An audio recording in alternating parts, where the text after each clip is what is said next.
Welcome in. It is three-man front on this Taco Tuesday. We're live at Social Taco in Homewood. Be here until 2 o'clock. Come by and see us. The doors open up at 11 o'clock. It's always a fun atmosphere here on the Taco Terrace, high above Social Taco. Come by and see us. Again, the doors open up at 11 o'clock. We'll go over to the state of Georgia in just a couple of minutes. We'll talk to Mike Griffith as the Georgia Bulldogs get ready for a huge game this weekend against the Florida Gators down in Jacksonville, Florida. Later on in the program, we will stay in the state of Florida. We'll talk to David Waters from the Gators Breakdown podcast as these Florida Gators had a bye week as they get ready for the Dogs. And in the 12 o'clock hour, Nick Kelly, who covers the Alabama Crimson Tide for AL.com, he's going to stop by here, get him a bite to eat for lunch, and hang out with us for a few minutes. When's the last time you got really excited for a Georgia-Florida game? You remember?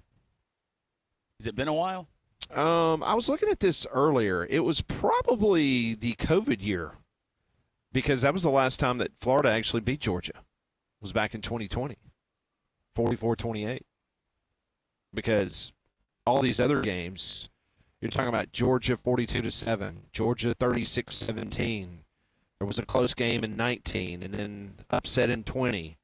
But then after that, it was 34-7 Georgia, 42-20 Georgia, and then last year it was 43-20. So, hadn't been a lot of close games. Well, no, and even in the 20 game, I don't know if I expected Florida to win that game. Kind of like what you said. So the last time we had a lot of anticipation for the world's largest outdoor cocktail party. Just saying, I think it's been a minute. It has been. So we will get the rundown from all angles of that game since Bama's got the weekend off. Auburn is getting ready for Vanderbilt. We'll kind of spend a little bit more time tomorrow and the rest of the week focusing in on what Auburn's got to do to try to get a nice little winning streak together. But speaking of winning streaks, it does not look good, Conrad, for your New York Yankees. That series is probably going to be finished up tonight. Your Yankees are whimpering to the finish line this season. Yeah, it's pretty embarrassing to wait 15 years for this opportunity, and this is the best product that you can put out on the field. But I guess that's just how baseball goes sometimes. And, you know, for the Dodgers, their best players are performing well. Their pitching has stepped up. And for the Yankees, their pitching has not been great, and their bats are glued to the shoulders of their hitters. So there's really not a whole lot you can do there. So Freddie Freeman homers for the third straight game in the World Series. It ties a World Series record because that's the fifth consecutive World Series game that Freddie Freeman has homered in because he homered in the final two that he played for the Atlanta Braves. But Walker Buehler last night, 6 relievers, they combined for a 5-hitter. Aaron Judge, man, 1 for 12 with 7 strikeouts in the World Series.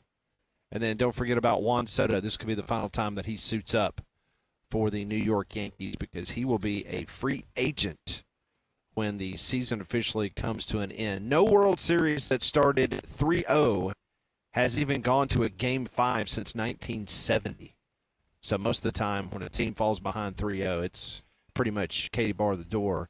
The Reds won Game 4 in Baltimore before losing Game 5 back in 1970, last time that happened. So another 4-2 score last night. The Yankees had a couple opportunities but could not get the big hit. So the Dodgers, everyone says the best team that money can buy in Landrum, on the cusp of winning a World Series championship. Yeah, and for guys like Aaron Judge, and I understand the frustration when you have guys that perform at a high level, and this is the time you need them to shine. You expect them to shine in late October, and it doesn't happen. It can be frustrating, but it's baseball. And of all the L.A. Dodger teams that they have had, the way that they've been built in the past, whether it was pitching staff, I mean, the lineup's still really, really good. This is not the one that I would have predicted would have made a World Series run. Well, especially their pitching. You know, the pitching, that's where it all starts. Yeah, the pitching has been so helter-skelter, but, you know, the Dodgers 6-3 Game 1, 4-2 in Game 2, and then last night doubled up the Yankees again 4-2. It was a rough night in the city of New York if you're a sports fan. So you had the Yankees go down to defeat.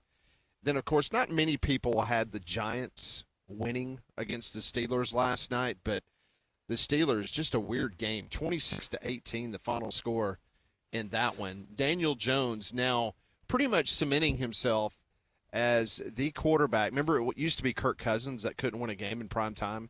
Daniel Jones is now 1-15 in primetime games as the starting quarterback for the Giants. I think that experiment is over in New York. Yeah, I think so too. 1-15. 1-15 in primetime games. Not against the spread. Ooh. Not against the spread. I'm talking about straight up. Just straight up wins and losses. Straight up wins and losses.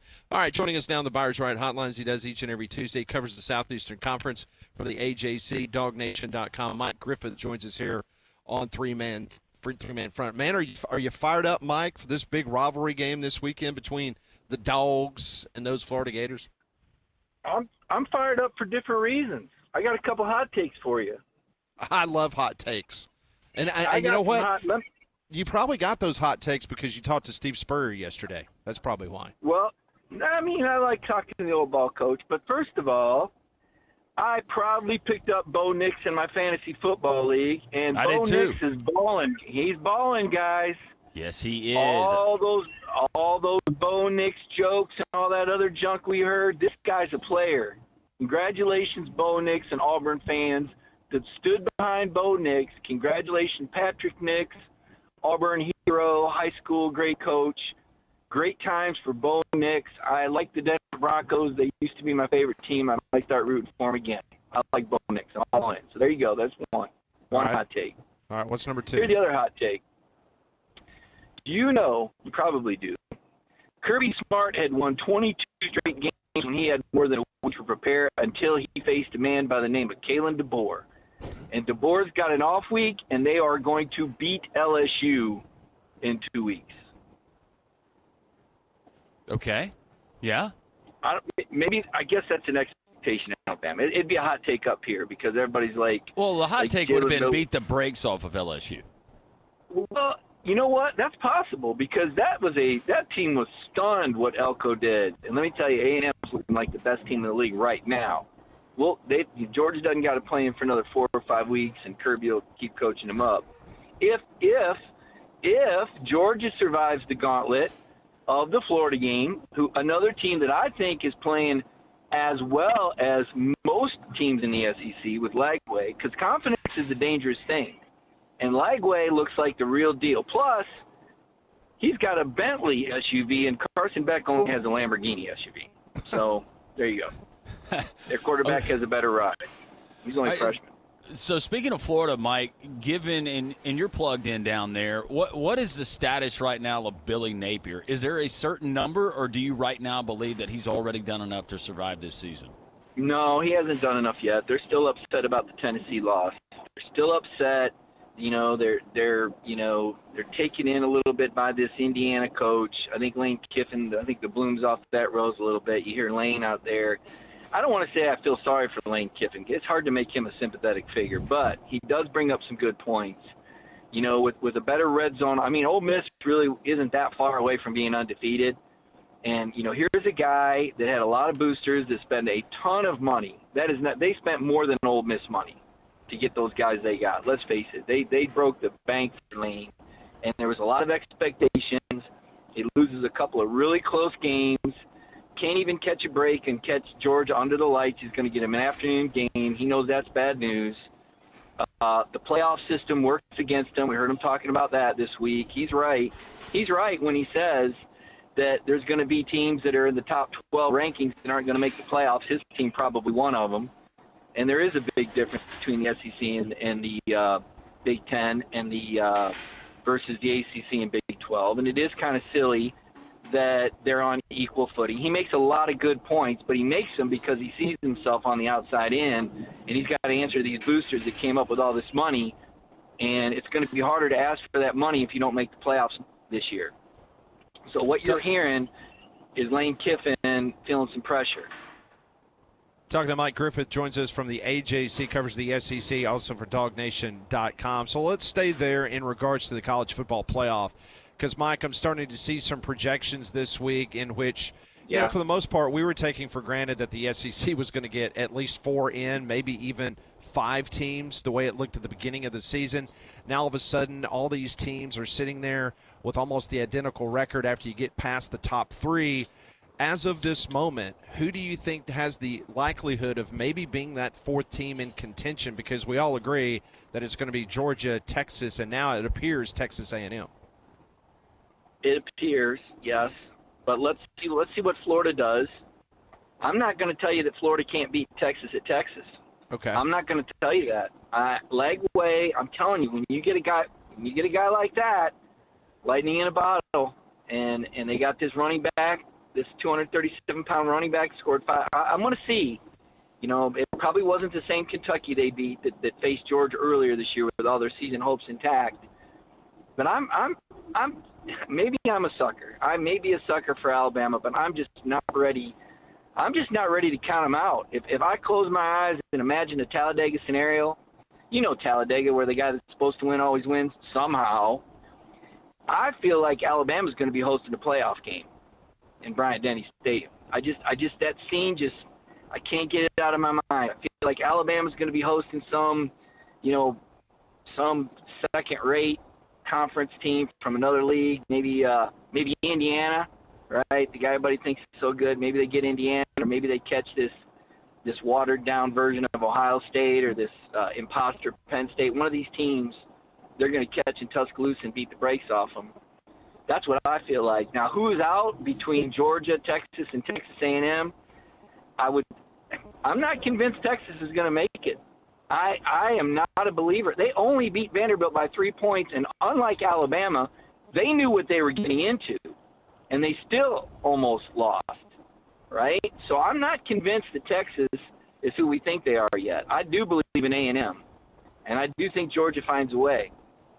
Tennessee, that's another team, I kind of feel like they'll make it, but I don't think Alabama's going to lose another game in the regular season. Now, Auburn's always dangerous, and Hunter looks great. Wow, did he look explosive? Is he not the best running back in the league? I think he is. I think he is right now. And Hugh Freeze may have found something here. Just saying, when I talked to him on that teleconference, and he said he's going to stop coaching around the NIL, stop worrying about who's going to leave, and he's going to coach him the way he knows how to coach him. Auburn might have found something. Who's their next home game against? Remind me?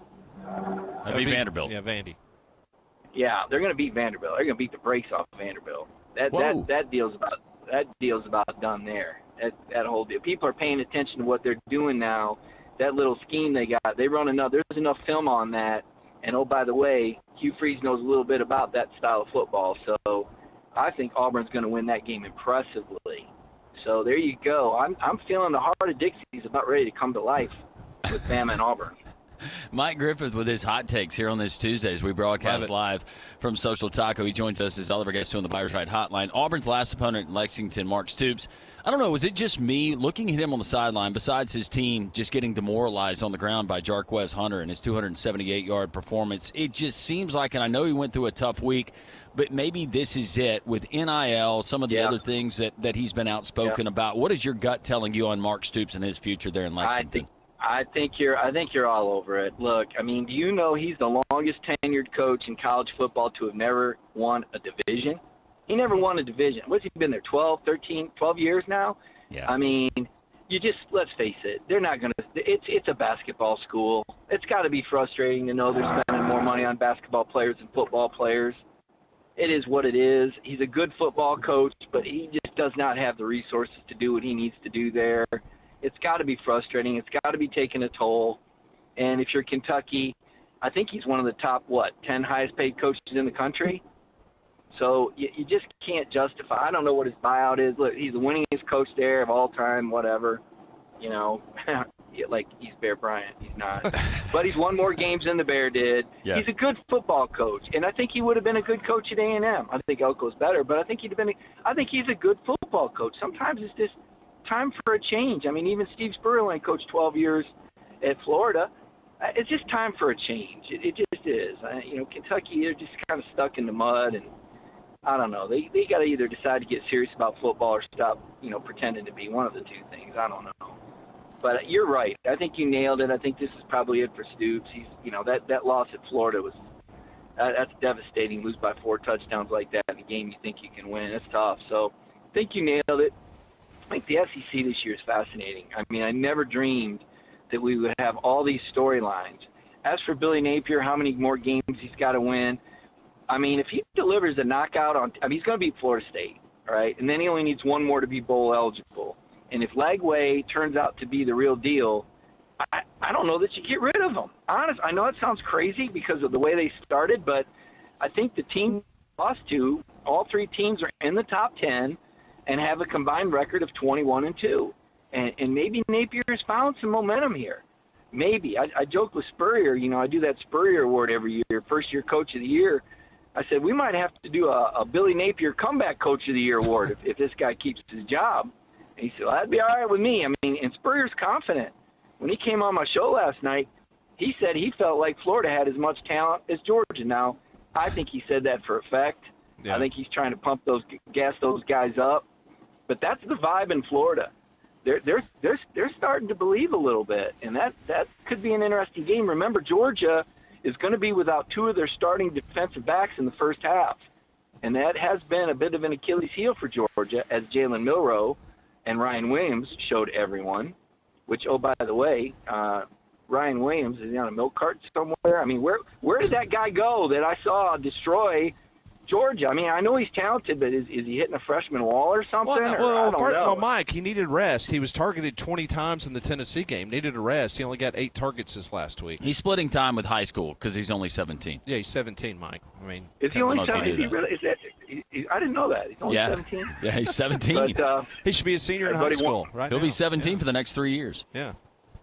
Speaking of which, everybody that's wondering what's wrong with Brock Bowers, take a look at what Ladd McConkey did Saturday, and speaking or what's wrong with Carson Beck. Look what Ladd McConkey did yesterday, and look what Brock Bowers is doing. These guys are destroying the NFL. I mean, that's not supposed to happen. So I think George. Huh? Yeah, I was gonna ask you, are you surprised at how poorly Vandegrift has been playing at Kentucky, or is it just the fact that he has nothing around him at all? Brock Vandegrift is Jay Barker. He's a good quarterback. He's a great leader. He's got charisma. He makes everybody else around him better. For those that remember Jay as a player, Jay Barker, was a fantastic leader and did everything the right way and didn't get his team beat. But he wasn't going to carry Alabama to a national championship on his own shoulder. A lot of quarterbacks don't. I said the same thing about Stetson Bennett. It's not a knock. Greg McElroy, there's another guy. Although I think McElroy had a lot more talent than people give him credit for having. When you go back and look at how he threw the football and how well he made decisions, but these aren't like dual threat. It's not Cam Newton. You know what I'm saying? Like Cam Newton was just phenomenal. I'll never forget that second half performance against Alabama. That was Jalen Milroe-like. Jalen Milroe first half Georgia-like. When you talk about greatest performances I've ever seen, my gosh. And if Jalen Milroe decides that he wants to run the ball a little bit more, that's which I'm banking on, which is what his agent's banking on, because they probably see his draft stock slipping right before their eyes. I think you're going to see a different Jalen Milroe down the stretch, and I think Kalen DeBoer is another guy. The heck with this NIL and this Pac-12 coaching mentality. I saw Kalen DeBoer chewing some ass, and I saw a different side of Alabama against Missouri. And if Eli Drinkwitz didn't have an injured quarterback, people might wonder about what his salary is right now. But I think that's another guy that's not everything he's been made out to be. But we'll find out. Like I said, we got a second half of the season. I'm excited about it. The drama is going to be there at the cocktail party. I think Florida's going to give them a game. And I think I want to watch. I want to watch the Hugh Freeze saga. That's another guy coming back to life. Talk about a zombie. I thought he was dead. I thought it was over. And not so fast, my friend. Auburn Tigers aren't done yet. Yeah, you're right. That is Mike Griffith. Joins us every Tuesday. Enjoy Jacksonville, Mike. We will catch up with you next Tuesday. Thanks, Mike. Have a great week, guys.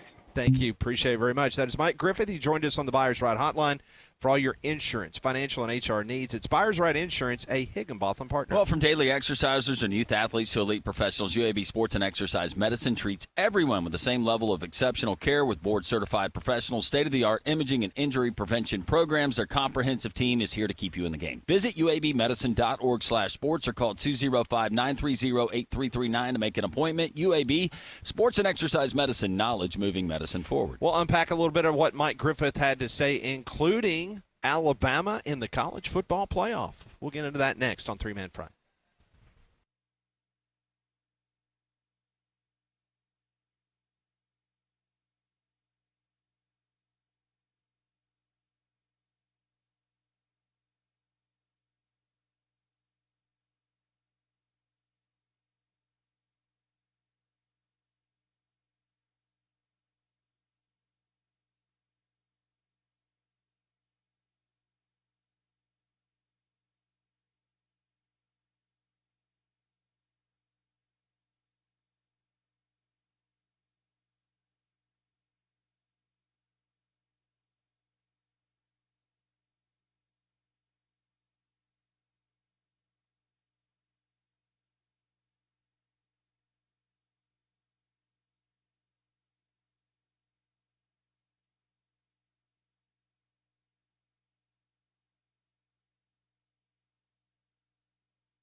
It is 10:23 on this Taco Tuesday. Come by and see us. The doors open up here at Social Taco at 11 o'clock.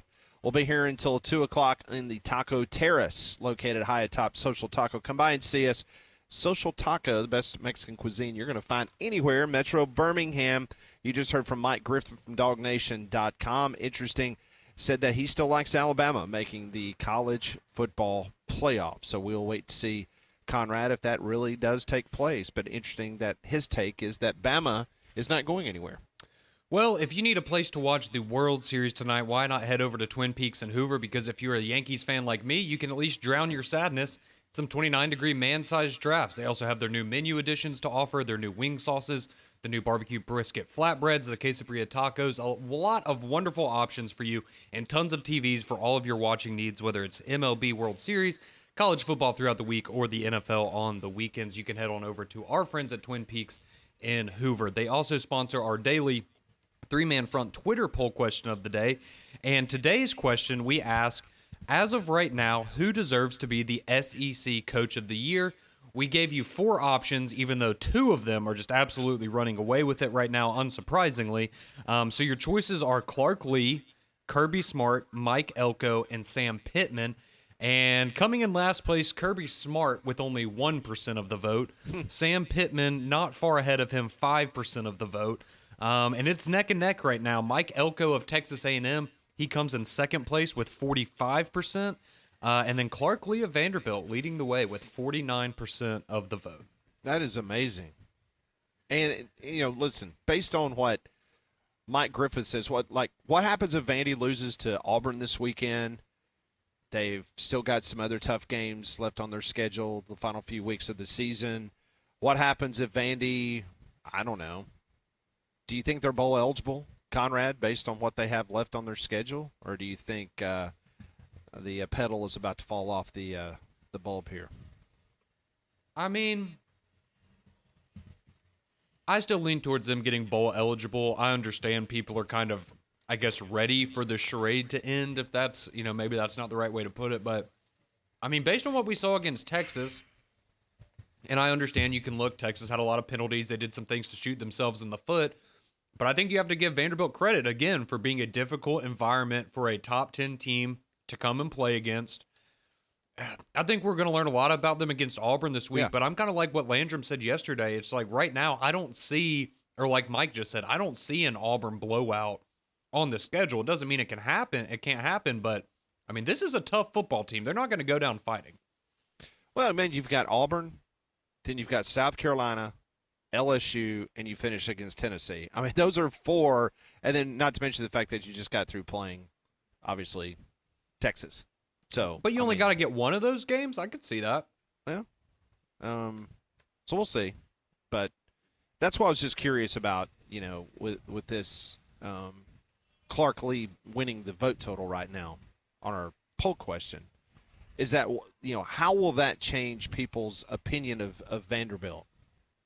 Or the fact that they played Texas very close and they beat Alabama? Is that going to be enough to put Clark Lee over the top to win the SEC Coach of the Year? Maybe so, but where did you guys expect Texas A&M to be? Because if this is a team that goes, I had Texas A&M around 8, 9. Yeah, but if this is a team that punches a berth, especially this year of all years, to an SEC championship game, I don't see how Mike Elko doesn't win it. No, I agree. No, and that's why I voted for Elko, because I think at the end of the year we're going to look back and be, not to say we won't still be impressed by what Vanderbilt did, but I think Texas A&M will finish the season stronger than Vanderbilt, for sure. You still lost to Georgia State. Yeah, and there will be still some people. I mean, if Georgia runs the table the rest of the way to get into the SEC championship game, then you're sitting there looking at it like, well, once again you've got, because Nick Saban didn't win SEC Coach of the Year a lot when he was dominating the conference. Same thing was going on with Kirby. And some people might say that this was the best job Kirby Smart based on the schedule that they had and what happened after that first half against Alabama. Some people say this might be Kirby Smart's best job of coaching at Georgia. Yeah, let him finish this last stretch of games, but I would find it hard to argue, especially with the weapons that you lost offensively in Bowers and McConkey for the start of the season. You lose Ra Thomas to domestic issues and legal stuff, and you know what you had to replace, injuries on the defensive side of the ball, and to play what has been a gauntlet of a schedule, and to be with only one blemish and playing your best football when it counts. Yeah, I would agree with that.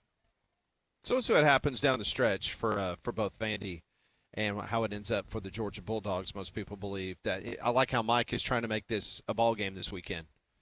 Georgia will have a couple guys out in the first half because of targeting, but they'll be available in the second half of the Florida game. But this series, we mentioned it earlier, Landrum, when you take a look in which Georgia has won 6 of the last 7 games, and you had that 2020 game in which Florida beat Georgia 44-28. Outside of that, I mean, it has been only one other game that's been relatively close. Everything else has been a Georgia blowout. No, and it's still fun to talk about because it's there in Jacksonville, and maybe the event outside of the event, and just being one of those games. But we've seen other games like this that historically were a lot better way back when than they are now. Now it seems like Alabama and Tennessee, that's come back to the chagrin of Alabama fans, but that's now a rivalry that we pay attention to again. Not that we lost, but we have it's intriguing to the common or the average football fan to tune in to that game. It was always big for those fan bases, but to tune in because you've got 2 competitive teams now with Florida and Georgia. But I'm like Mike. I think Florida, just based on what they're getting from Lagway and being there in Jacksonville and it being the Georgia Bulldogs, I think that I think Georgia's going to get Florida's best shot on Saturday. I don't think there's any doubt. And just the domination of what Florida did from 1990 to 2003. They won 13 of 14 against Georgia when Spurrier was there. I mean, it was just absolute, complete, and utter domination. We are live at Social Taco here in Homewood. Come by and see us. The doors will open up at 11 o'clock. I know folks like to get in here early to get their seat so they can be within arm's length of Landrum Roberts as he starts signing autographs when people show up. So come on by and see us. This is 3-Man Front. We're live at Social Taco. This is 3-Man Front on Jocks 94.5.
10:33 live from Social Taco in Homewood. 27 minutes from right now. That is when the fun starts. Until 2 o'clock, we are here at Social Taco, the Mix and Match Combination Taco Tuesday, but not just the tacos, the Mexican pizzas, quesadillas, burritos, salads, the chicken feathers. That is Pat's go-to. Also, the frozen and on the rocks award-winning margaritas, the dollar beers that FSU Dave loves so much. SocialTaco.bar for more information. When it comes to plumbing, always have a pro on standby. That's Iron Mountain Drains and Plumbing, rated A+ by the Better Business Bureau.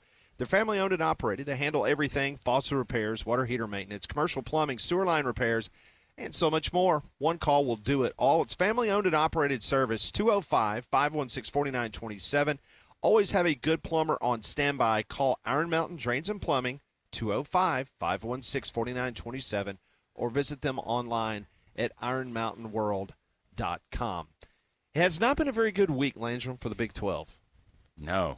First off, you had yesterday Gus Malzahn on his 59th birthday decide, you know what, I'm taking over the play calling duties, and by the way, the defensive coordinator, you are out. Future's not bright. Yeah, you are done. Meanwhile, today, West Virginia has fired their defensive coordinator, Jordan Leslie. West Virginia is currently the third worst scoring defense in the Big 12. Leslie was in the middle of his sixth season at West Virginia. He started as a defensive line coach in 2019 before moving to D.C. duties the following season. Prior to West Virginia, Leslie coached at Troy from 2016 through 2018. So Neil Brown, a lot of pressure on him this year. I think I was telling you an article I was reading over the weekend, and it's this foregone conclusion that West Virginia is going to move on for Neil Brown and fire him. But here's the problem. West Virginia, from an athletic department standpoint, doesn't really have a lot of money laying around. I think its buyout is $9 million. And for an SEC team, that doesn't sound like a lot of money. But for a school like West Virginia, and for a school that's kind of behind the eight ball when it comes to NIL, Yeah. they might just have to endure another season or so of Neil Brown. But that's where it is right now. How much does it drop next year? Do you know, right offhand? Probably I think around $5 million. Yeah, 5.5, 6, something like that. But yeah, they might have to hold on to him. I mean, I think that's a good job. I really do. But for whatever reason, Neil Brown just has not been able to get over that hump. They were ready to get rid of him last year, and of course that was before the House settlement and all the other monies that was going to have to be detailed for all these other athletic department, budgetary reasons. But he was able to find a way to get some wins last year, get to a bowl game. Yeah, and it's not just out of the Big 12. We're seeing it where Brent Key, Georgia Tech, getting rid of his special teams coordinator, Ricky Brumfield, and basically he's not going to be the special teams coach anymore, and he's not going to travel with the team coming up this weekend. So Brent Key, when your head coach is assuming that role, that means that I don't know what that means. If it's something else, or the fact that Key has been outspoken about the special teams and how they're not performing. And didn't Dabo Georgia Tech's on a Swinney little bit of a slide. Used to run special teams for Clemson? It seems like that's right. Now he might be different now, but when they were playing for national championships and playing Alabama every other year, it seemed like he was in charge of special teams. I thought, but it might be different now. I don't know. Conrad, did you keep up with Alabama's basketball team last night? Because I figured you tuned out after the Yankees went behind early. Yeah, I was actually able to catch a little bit of the basketball game last night, and it got a little close there at the end, but for the most part, it seemed like Alabama was in control. And I will just, for anybody that's kind of tuned out, and I understand it's football season, a lot of people aren't ready for basketball yet, but LeBaron Philon and Mo Diabate. Those are the two names from last night. Also, going back to the Bama-Bartow game, Diabate was a big factor there as well. I think those are two names you need to get very familiar with if you're an Alabama basketball fan. No, there's no doubt. Mark Sears, 20 points. Philon had 17 points, 5 rebounds, 7 assists. Alabama led as many as 21 points in that basketball game. But how about this stat, Landrum? Teams combined for over 80 free throws. 80. Swallow the whistle. It's an exhibition game. Maybe 80. they asked him to call it tight. 80. That's nuts. That's a ton of free throws. Sold out crowd in Huntsville. I think the Von Braun seats about 10,000 for basketball. So, it's pretty interesting because Memphis is predicted to finish behind UAB in the American Athletic Conference. But I was reading some quotes from Penny Hardaway last night after the game, and he was very pleased because he knows that Alabama is a good, physical, top-notch team that Memphis is going to have to overcome if he's going to find his team back in the NCAA basketball tournament. But I thought that was a really good test. So Alabama wraps up its exhibition season with a win against Wake Forest in Memphis. Very interesting. And you get UNC Asheville coming in next Monday. And the following, or the next Friday, you get Arkansas State. Then a McNeese team coached by Will Wade will roll into Tuscaloosa. Well, we saw them up close. What does that roster look like this year? My goodness. I mean, he was the one, based on the fact that you and I saw McNeese State early against UAB, and they had more than one dude that was really talented. That was a team that I really thought was going to make a run. Was going to make. I did too. At least get through the opening weekend. Well, and there were so many people, I think, that they did start catching on to what that McNeese team did. And how many times have we seen that in March Madness where a team just fizzles out because the spotlight's on them? But, yeah, he knows how to recruit. He knows how to pepper in talent because last year you had veteran guys that had played a lot of basketball that were either in their fourth or fifth year. And you had a guy that at any time, if he caught fire, he could shoot it from anywhere on the floor. And you could blink and a tie game could go to 12 real quick. So we'll see what he has there. We have college football tonight. I know Conrad's looking for something else to watch since the Yankees will lose Game 4 of the World Series tonight. There's no hope, Conrad. No hope. You know what the worst part about this is I know exactly what is going to happen in that locker room before the game tonight. They're going to sit down like they're at a campfire, and Aaron Boone's going to be, all right, gather around, kids. And he's going to tell the story of the 2004 Boston Red Sox, and they're going to have to sit there and listen to that. And if they're lucky, maybe even Dave Roberts will stop by in the clubhouse and give them a little pep talk. Yeah. It's embarrassing. I saw this last night. This is pretty amazing. New York City is the first metropolitan area to lose a game in Major League Baseball, MLS, NBA, and NFL on the same day. Is that not amazing?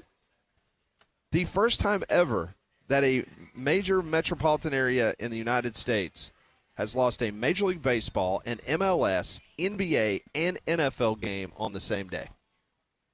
Wow. Is anybody working in New York today? Taking the day off. I guess Mets fans are happy. Jets fans are happy. I guess. I don't know if a Jet fan can be happy. No. Met fan, you got to be happy because you actually won some games in the postseason this year. I think maybe that's the only reprieve if you're the Yankees is at least this isn't happening against the Mets because that would be even worse. That is true. That is true. So, but it's crazy. And how about this year alone in 2024? The NBA Finals, Stanley Cup Finals, and the World Series have all gone to 3-0. A team has gone up 3-0 in the three major championships in North America this year. It's the first time that has ever happened in the same year.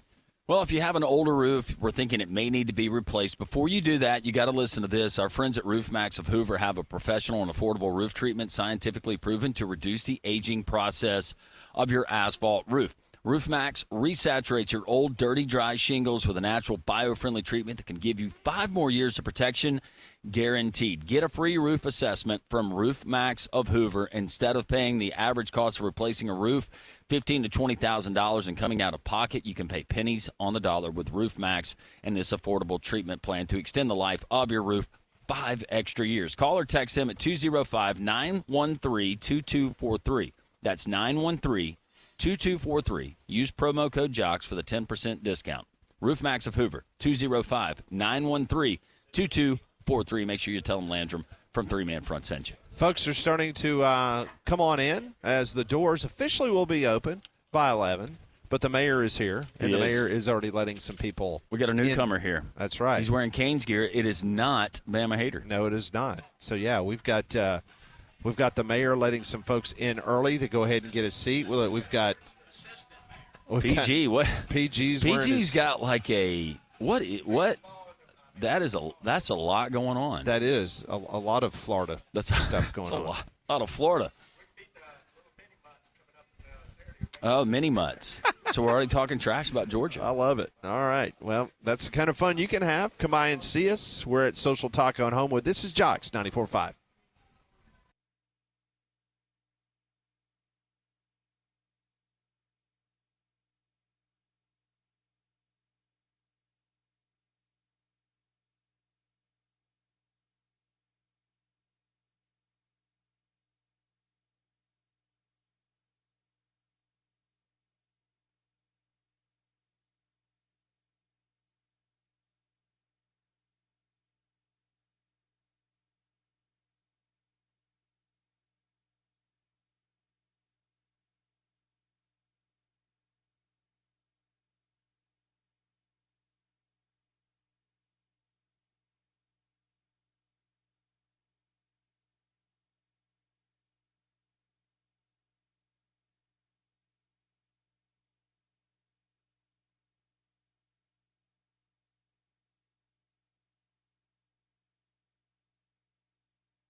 Oh, there it is. Little Phil Collins for Conrad and his Yankees down 3-0. Freddie Freeman.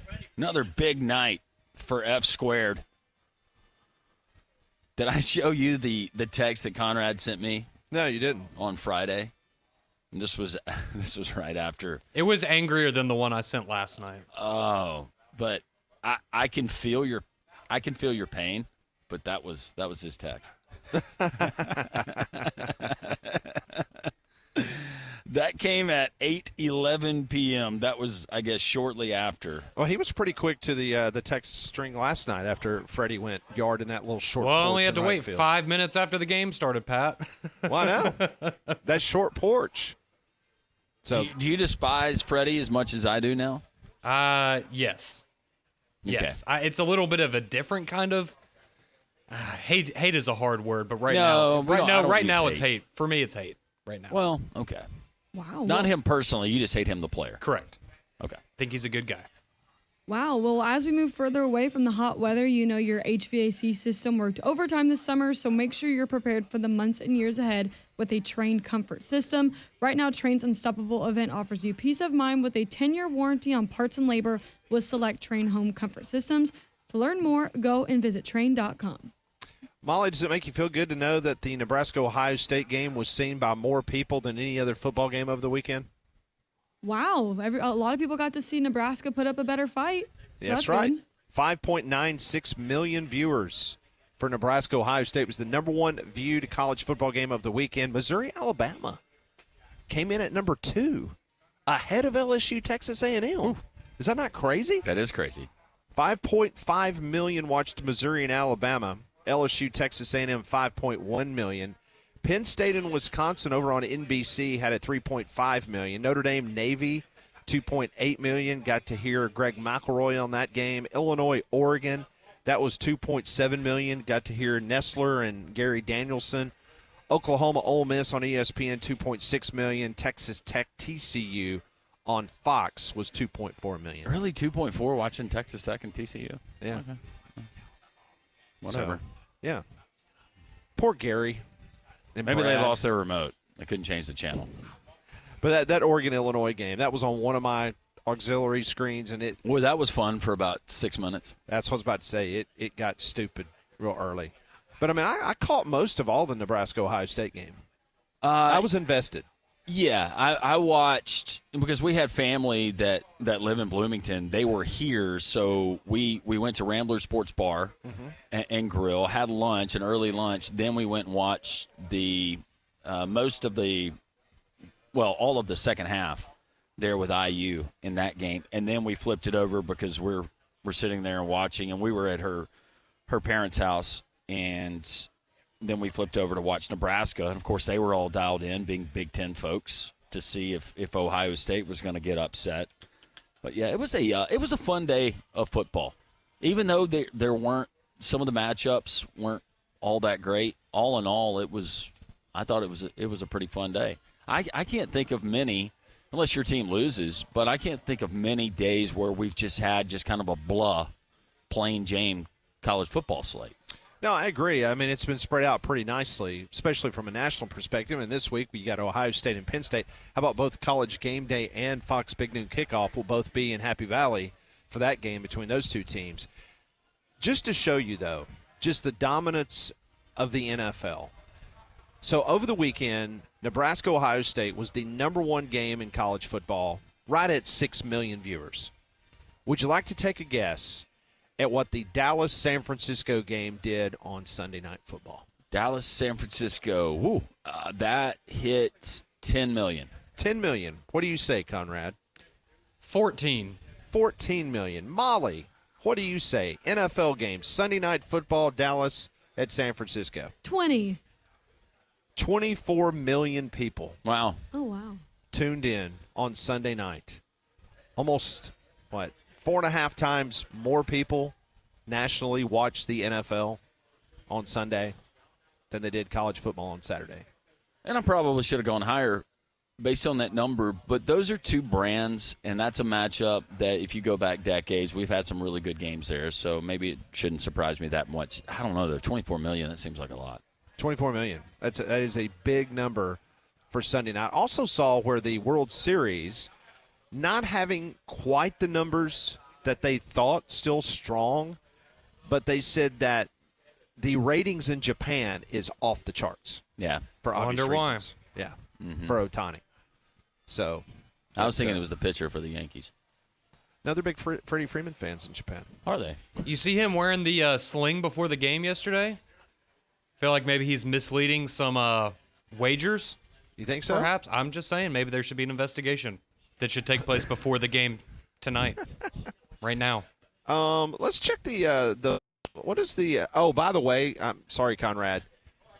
The only thing I played last night, Dodgers plus 1.5. Not a kid. I saw that and I said, "Are you kidding me?" Dodgers plus 1.5. I loaded up on that one. It's like, are you going to load up on the Dodgers tonight? Might as well. Let me take a gander here. Yankees backs against the wall. Let me see what Who's we on the got bump? here. Let me see what we got here. It should Conrad, be. who are you guys It's going to be pitching? a bullpen game, I think, for the Dodgers. It better be Garrett Cole for the Yankees. I mean, no, you're it's in, Gill. yeah, I know they said it's heel, but I mean, come on, this is do or die. Okay. Look, Dodgers plus 1.5. Fire in. He really is about to fire in. I've already decided the Yankees are going to find a way to win tonight, bring some hope back, and then they're just going to get smacked tomorrow night. And it's all going to be for nothing. Oh, wow. He is really firing in. Think I should do it? Go ahead. I'm going to watch you do it. It'd only pay me $645. Risking 1,000. What do you think, That's not my money. Yeah, do it. Conrad? Yeah, if you want to lose your money, go for it. Oh, okay. There's some confidence from Conrad. Okay. Yankees ain't dead yet. Okay. Oh, look. Now, look. It just went up again. Look. As we spoke. You're influencing other people. Yeah. I'm off. I'm not doing that. We have a lot of people that are firing in, and there are a lot more Yankees fans than I'd like to give them credit for here. But this one comes from the state of Texas, says Yankees all in tonight. Better get a ticket, big money. Minus 139 Yankees on the money line to win. It's just hard. It's hard to imagine the Yankees getting swept. Well, last time they were in the playoffs, they got swept in the ALCS. So it's bad when you're, drawing straws to essentially, well, were they more pathetic this time or the last time we saw them in the playoffs? But that's where we are. That is that's very interesting. As I'm sitting here pondering. Conrad, I better hope that another Back to the Future movie starts so Freddie Freeman could go beat Biff. That's the only way that the Yankees win. I don't like my chances. How about Aaron Judge to have 1+ hits? Yeah, I would take the under on that one. And the Yankees to win. That's plus 122. Or Aaron Judge. Whew. Him in the playoffs. We're going to start calling him Big Game Bob. If he hits a home run, it pays plus 290. Good night. He's going to get booed tonight. I feel very confident that the first time he steps up to the plate, he is going to get booed. Don't you think the Yankees should trade him? You guys in the are great offseason? fans. Don't you think they should trade him? No, in the they shouldn't offseason? trade him, but they're paying him $40 million, and he forgot how to hit a baseball. He deserves to be booed. Where's Soto going to go next year? Is he going to be a Dodger? Probably. Might as well, right? Can't beat him, join him. All right. Soto's a mercenary. He's loyal to no one. When we come back on Three Man Front, we will go down to the state of Florida. We'll get the Florida side of things as our guy, David Waters from the Gators Breakdown Podcast. He'll join us next. We'll talk a little bit about what needs to happen for Florida to pull the big upset against the Georgia Bulldogs. That's next here on Three Man Front Live from Social Taco.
11 o'clock, the doors have officially opened here at Social Taco in the Square in Homewood. We are here until 2 o'clock. Landry Roberts, Pat Smith, Conrad Van Order, Molly Robinson manning the studio.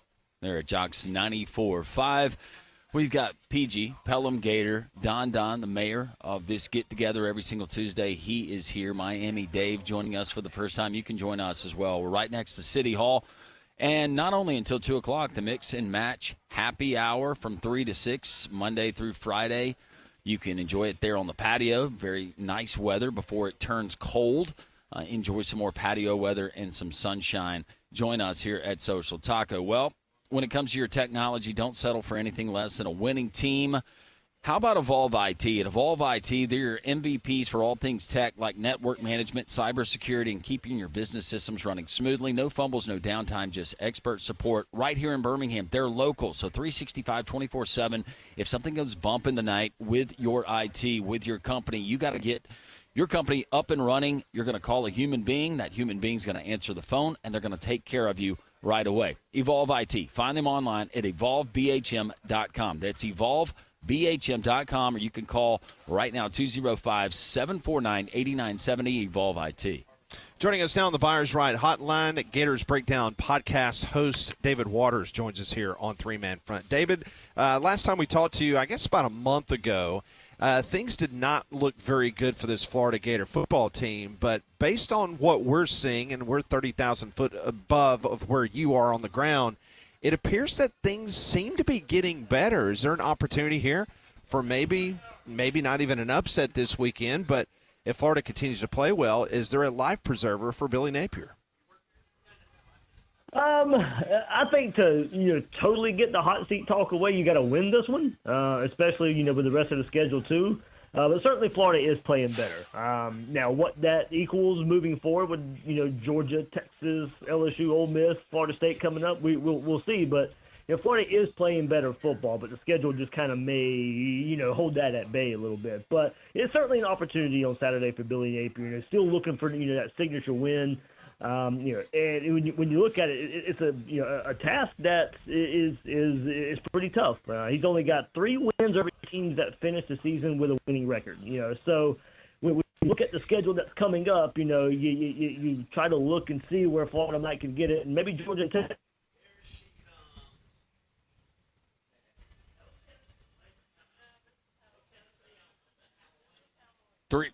Three-man front, we continue. We lost David Waters there for a moment. Hopefully he will rejoin us in just a second. But let's go back to Florida and their 48-20 win, Pat, that they had over Kentucky. That's an anomaly, and I know that Kentucky, we saw them against Auburn, and they struggled to stop that running game. But for a Florida team that it looked like all the chips were in, they had already spent their last life, they're playing inspired football, and it does seem like a new season. Who knows? With an off week and then going into a game where you've got more confidence and you got really nothing to lose, why not have one of those epic Florida-Georgia games where it's not decided until the fourth quarter? Yeah, David Waters joins us back on here on Three Man Front. And David, you were talking about how this team is playing better, but you gave us the stat before your phone cut out in regards to what Billy Napier's record is against winning programs.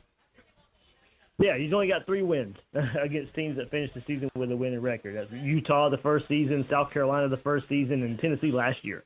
So it just lets you know the task that's ahead of Billy Napier and have to change the narrative of what this program's facing. So in the rivalry, so it's time to change the narrative for this one and get back on the winning side of things. Year 3, close losses aren't really going to do it for Billy Napier in saving his job. You can really start changing the narrative with win over Georgia. All right, so if things do not go well with that schedule and Billy Napier is out at Florida, you're plugged into that program. If you were going to make a hot board coaching candidate list and name the top 4 for Florida, legitimate names, who would they be? Of course you put Lane Kiffin in there, just based off of everything we've heard so far and the history there. Maybe you have an interest in the Florida job before, staying in the SEC. I think there's a lot of weight in that. I think Marcus Freeman at Notre Dame is a name I throw out there. Would he make a move like Brian Kelly did a few years ago from Notre Dame to the SEC? I think James Franklin, maybe a name at Penn State. Would he leave Penn State? Or you hear some rumblings that maybe they're not happy there because they can't seem to get over the hump. Would he be looking for a fresh opportunity?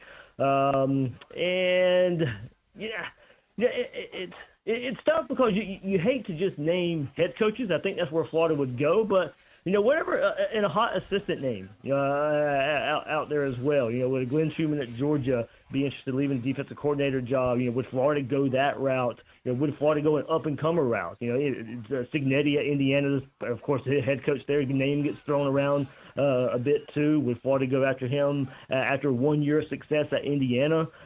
So I think, at least four head coaches, I'd probably go that route, but also I wouldn't throw out the idea of a Power 5 assistant, but a sitting head coach more than likely. You told us last time that you were on that you had pretty good understanding that perhaps Scott Strickland was going to be able to survive and that he perhaps was going to be involved in the next head coach there at Florida if they do make a change. Has anything changed from that projection in regards to Strickland keeping his job? I don't think so. Unless the next head coach maybe wants to change at AD, I think the plan still is for Scott Strickland to keep his job no matter what happens with Billy Napier. There's a lot of change going on at Florida in the higher ups. Still looking for a president that probably won't be hired till 2025. So they'll probably try and keep some continuity there. There's the thought, that Strickland, even with the AD title, would not be spearheading the next football hire for Florida. Would be a face there. Of course, probably have a say in it, but maybe not the initial say, and would basically just be introducing the next head coach there at Florida. So I think his job is safe, and for the main reason of trying to keep some continuity there when Florida, the university itself faces a lot of change. Talking to David Waters, Gators Breakdown Podcast, we actually will get to this game coming up Saturday, but this is just fascinating having this conversation of what potentially could happen with that program. Am I correct that Billy Napier's owed around $27 million if they were to get rid of him today? Is that the number that they got? Okay. Yeah, correct. That's the number. So, that's why I think this administration has to really be sold on wanting to move on for Billy Napier. They really don't want to. They're going to give Billy Napier every chance to save his job in this brutal November stretch. And look, there are winnable games there with the way what we've seen so far this year. Look, Florida's dug a hole this year, and you're going to have to make up for games you could have, should have, would have won maybe against Tennessee, or you should have played better against Miami, should have played better against Texas A&M. Unfortunately, you've put yourself in this hole where you got to go get some upsets. But LSU looks beatable. Ole Miss looks beatable. Georgia looks more beatable than they have than the last couple of years. Texas, not the schedule so far this year, doesn't really speak to a lot, but still a team you circle as one of the nation's best. But that's the whole Doug for Billy Napier right now. So they're going to give him every opportunity to get big wins, to get rivalry games. 2 more home games against LSU and Ole Miss. Certainly have to beat Florida State at the end of the season, going through what they're going through right now. So if the season would have fell off the rails going into one of these bye weeks during the season, you certainly could have seen a move made then, but it didn't. So I think getting past the second bye week, they're going to give Billy Napier every opportunity just because that buyout is so high. With Georgia seeming a little bit more vulnerable, and we have to put that in context, than years past, where do you think Florida has the best opportunity to match up with the Bulldogs on Saturday? I think it's still Florida's improving defense and an inconsistent Georgia offense. I think that's where – I know everybody will point to Lagway and his Florida-Georgia game, his first time making a start in Jacksonville. But still, I think it's a lot about Florida's improving defense and can they take another step. We look at those offenses they have played in this, since their bye week, and they've played UCF. You've played Tennessee. You've played Kentucky. And that's teams that really want to run the ball. Running the ball is their identity. Florida's going to be going against now teams that have more balanced attacks, more passing attacks than they did in this improvement the last 3 games. So Florida, look, the run defense was really bad going into those 3 games. And Florida's run defense has completely turned the corner. But now it's time to see if the complete defense has turned the corner with Georgia, Texas, and those teams coming up. But for this game in particular, we've seen Carson Beck turn the ball over a lot away from home. Still mostly road games against Texas and Alabama, not necessarily the neutral site game against Clemson. Can Florida continue to make Beck throw interceptions and give DJ Lagway the ball a little bit more? And I think if Florida can add more offensive possessions based off of turnovers, it gives them a better shot. But I do think it's on this Florida defense to keep this Georgia offense looking so inconsistent. In regards to ETN coming back playing his former team, has there been much conversation on your podcast and from Florida fans about ETN coming back and playing his former team? Yeah, certainly. That's one of the biggest storylines in this game, and in our new world of college football, of course. Florida's already done it this year. Texas A&M's got 2 defenders in Scooby Williams and Jaden Hill that they played against Princely Umon later on this season as well when Ole Miss comes to the Swamp. But this one's different. This one is one that goes to your biggest rival. And now, but look, there's still a lot of respect, a lot of blood, sweat, and tears shed with him over the last 2 seasons. But look, you got to take it personal when he goes to your biggest rivals. And nothing really said publicly, of course, not making headlines or anything. Jack Pyburn, a defender for Florida yesterday, saying he still considers Trevor Etienne a friend. I know him and Montrell Johnson, his fellow running back at Florida, the last couple of years, still in touch, still really friends. But still, at the same time, a lot of people on this team that person going to a rival, and he's lining up against you on the other side. So I think the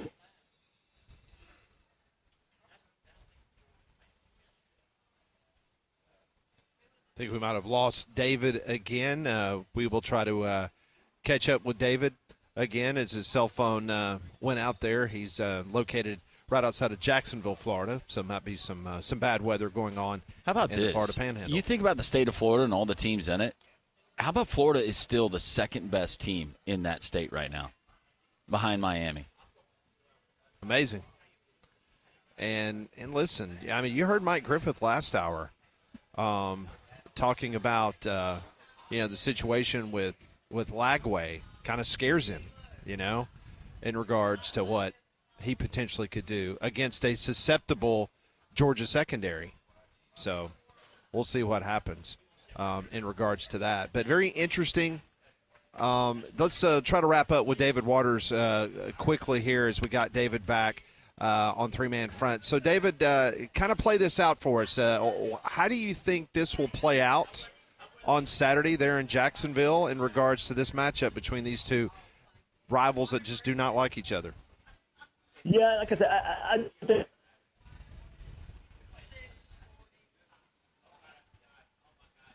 well, I think that's we tried. Yep. So we appreciate David Waters, the Gators Breakdown, joining us as he is so nice to come on, and unfortunately, cell service, it appears, in his area not too good today. We always remind you that all of our guests join us on the Buyers Right hotline for all of your insurance, financial, and HR needs. It's Buyers Right Insurance, a Higginbotham partner. BB is here, and she is in Halloween decor. She is dressed up as a butterfly, which is elegant. Very creative. And here's the thing. She is wearing a costume where it looks fashionable, and it doesn't immediately just jump off like BB is wearing a costume. Maybe the antennas on top of you would call those antennas, right? Correct. Butterfly. That is correct. Yes, we'll have to get a picture with BB and tweet that out. We'll do it. We are here at Social Taco. It's a Taco Tuesday. Come and join us. The doors are open. We're here in the Taco Terrace. Enjoy the Mix and Match Taco Tuesday and all the great things that they have to offer. You can check out the menu at socialtaco.bar. Lots more to come. Nick Kelly talking Alabama at the top of the hour. Your phone calls, your text, welcome as well. It's 3-man front on the Taco Tuesday from Social Taco in the Square in Homewood on Jocks 94.5.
11:18, three-man front live from Social Taco in Homewood. Join us here in the Terrace as folks are already here. Constance has just arrived. You can be a part of it as well. SocialTaco.bar for more information. Monday Night Football. Last night, the Giants, the New York Football Giants, they lose to the Pittsburgh Steelers. So the woes continue for Daniel Jones in primetime. Now 1-15 all-time in primetime games. Not a stat that you want attached to your name. Let me tell you about Abide Roofing, 205-922-7134. I recommend them 100%. You know, a couple years ago, I noticed that I had some roof damage. And so Travis Lloyd, a good friend of mine, he was the guy that I called immediately with Abide Roofing. And he came, got on my roof, did an inspection, and then all of a sudden I had to go through in my insurance company. But guess what? Travis Lloyd and his team at Abide, they were able to take care of that for me. He met on the roof with the insurance adjuster. All of a sudden, all that paperwork that I had to do through the insurance company, Abide Roofing, made it so easy. I trusted him 100%, and you need to do the same. You need to call him 922-7134. That's area code 205 at Abide Roofing. They use the best products, but even more than that, they care about the experience. That means constant communication and follow-up from the Abide Roofing team. Once again, when he worked with me and my wife on a new roof for my home, it was just flawless, completely flawless. I recommend them for a reason. Licensed, bonded, insured. You need to trust a pro in the industry. Call them today and see why and what kind of shape your roof is in, whether it's just a repair or a complete replacement. They can take care of you today. That's 205-922-7134, abideroof.com. We do have action coming on tonight in college football. 6 o'clock, New Mexico State taking on FIU. FIU there in Pitbull Stadium, a 4.5-point favorite. You got Louisiana taking on Texas State on the road. Texas State, a 2.5-point favorite at home. And Louisiana Tech, seems like we've seen them a lot on Tuesday nights. Maybe it's just me, but La Tech +6 as they take on Sam Houston State. Or excuse me, now, am I reading this correct? Sam Houston State, a 9.5-point favorite in that game and already bowl eligible. So what did you say the New Mexico State FIU line was? Because that has come down significantly since last night. Yep. Now did you say it's 4.5? It was 4.5, but look, it's now just updating, and it says FIU -9. So I'll go back through. FIU -9 over New Mexico State. It read 4.5 as I pulled it up. Texas State -4 over Louisiana, and Sam Houston State -9.5 over Louisiana Tech. That according to betonline.ag. So 6 That's o'clock. weird. Yeah, 6 o'clock tonight is the first one, New Mexico State FIU, 6:30 on ESPN2. You'll have Louisiana, who's 6-1, by the way. Yeah. They're 6-1, 3-0 in conference play, taking on Texas State, 4-3, 2-1. And that's a Louisiana team. I think their only loss was to John Sumrall and Tulane. I think you're right. Because I took Tulane in that game. That's how I remember. Isn't it funny how we remember the things? Louisiana battled. Yeah. We lose stuff like that. Yeah. So that will 3 games tonight in the college football world.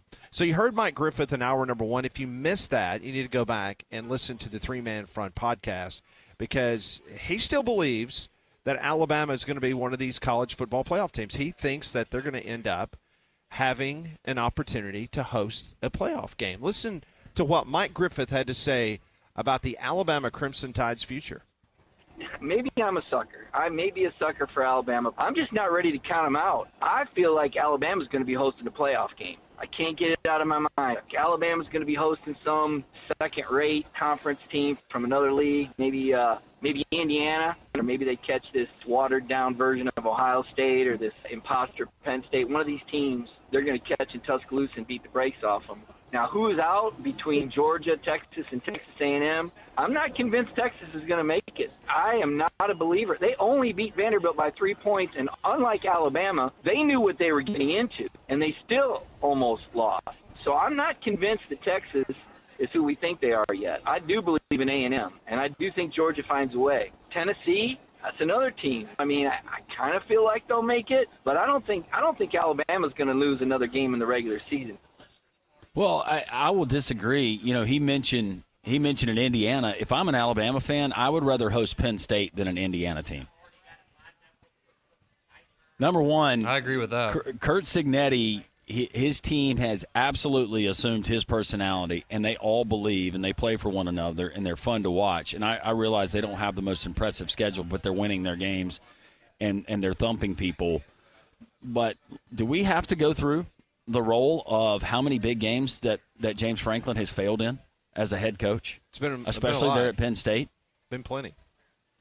Well, all right. So here's the thing. So, and I agree with you. I disagree with what Mike was saying about Texas. Texas went on the road to Michigan at the beginning of the season. Granted, Michigan has not turned out to be what a lot of people, they're not even top 25 team. But don't you think that win in Ann Arbor is going to trump the fact that Texas A&M lost at home to Notre Dame, who lost to Northern Illinois, and then they beat an LSU team that lost to a UAC team? Do you see what I'm saying? Yeah. I mean, I would still say that Texas is a better team than Texas A&M, albeit Texas A&M is still undefeated in the conference. Yeah, well, I mean, the cool thing is we're going to get that game at the end of the year. And right now, and just riding the wave of emotion based on what we saw Texas not do in Nashville and what we saw Texas A&M do in the second half versus LSU, who knows? I don't think it's definitive who the better team is, because while I thought that Texas, prior to the Georgia game, was the best built all the way around in all three phases, and what did we have to base that on? Well, blowing people out, but that impressive early season win there in Ann Arbor, well, now that has lost a lot of its luster, and then we saw what happened against Georgia. We saw it this past weekend. I don't know. I just feel like there's so much pressure on this Texas team because of what was expected coming in, and now they're going to have to play, while their schedule is not brutal, they've still got that game at the end of the year versus Texas A&M, and that Texas A&M team is playing their best football. Arkansas could be tricky too. It could be tricky. That's a trap game you need to look out for. And that's a game that program cares a lot about. Yes, absolutely. So according to ESPN's FPI, we kind of went over this briefly yesterday, Georgia has the third best odds in all of college football to make the college football playoff. Texas has the fifth best. Tennessee has the eighth. Alabama has the 12th. Alabama's got a better percentage of potentially making the college football playoff, according to ESPN, than Texas A&M. Texas A&M comes in at 46.9%, and they've still got South Carolina this weekend, New Mexico State, at Auburn, and then Texas to finish the season. So ESPN says you got a better, or I should say, worse situation of less than 50% chance of making the college football playoff. You know, and for Alabama, I think if we're talking about how many teams from the SEC get in, I think the roadback block right now is Tennessee, just because of the head-to-head, and Tennessee only having one loss. And if their other loss comes in a close game to Georgia, and they win out the rest of their games and they beat a Vanderbilt team that Alabama lost to at the end of the season, then Tennessee is going to get the nod over Alabama. So what happens with Tennessee from here on out? It's like the impressive? Texas Do they limp to the situation finish last line? year, essentially. Yeah. Well, the good news for Tennessee, I mean, you can say all you want to about that final game against Vandy, but they got Kentucky, Mississippi State, and then go to Georgia. So they got a couple weeks to really get things figured out, because they played a sloppy game just like Alabama did. Let's just not fool ourselves. That was an ugly game on both sides, and it very easily could have gone Alabama's way than it did Tennessee's. So they got a couple of weeks with Kentucky and Mississippi State to get right before they got Georgia. And then they got UTEP, one of the worst teams in all of college football. And then they finish against Vandy. So Tennessee could be on quite a stretch run here after that Georgia game. We are live at Social Taco here in Homewood. Come by and see us as the crowd is starting to swell here on the Taco Terrace. The text line is open, brought to you by Courtesy GMC. And we'd love to hear from you, 1-800-239-WJOX. When we come back on Three-Man Front, we do it each and every Tuesday. We'll put Conrad in the corner. It's time for Conrad's Fantasy Corner when we come back. This is Jocks 94.5.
It is 11:31. Jocks 94.5. We're live at Social Taco. Come by and see us here on the Taco Terrace. We got a nice crowd. Yeah, we do. Coach is here. Yeah, Coach. How are you? Can't wait to meet him. We'll have to meet him here in the next break. We've got another newcomer. I'm not sure who that is. The mayor will have to tell us. He goes and greets everyone as they join us in the Taco Terrace. He sure does. We do this each and every week as Conrad Van Order. He is the fantasy football guru. He kind of runs down what took place over the weekend, what you need to play for this upcoming week. This is Conrad's Fantasy Corner. Touchdown! Conrad's Fantasy Corner.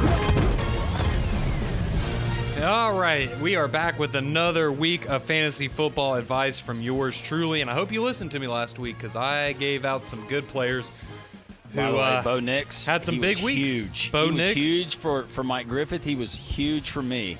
Yes, I'm glad I got rid of Anthony Richardson, who is now bowing out of games because he's tired. You love to see that, don't you?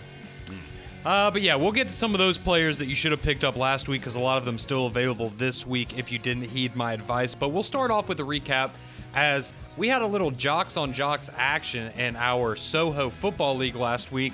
Landrum facing off against Damian. Landrum takes him down 131-102. And then here on our very own three-man front, I was up against Molly where I came out victorious 140-127. So a good week for me and Landrum. Well, and it could have been worse for Damian because I had T. Higgins and DK Metcalf on the bench dealing with injuries. Well, look at you being resourceful even when your guys are out, Landrum. You must have been taking my advice. It's next Savage up. That's absolutely right. All right, well, let's get on with your fantasy football corner for this week. First up, your buys for this week. Two teams on bye. The Pittsburgh Steelers, who got the big win last night on Monday Night Football, and then the 49ers. So those are your two teams on bye.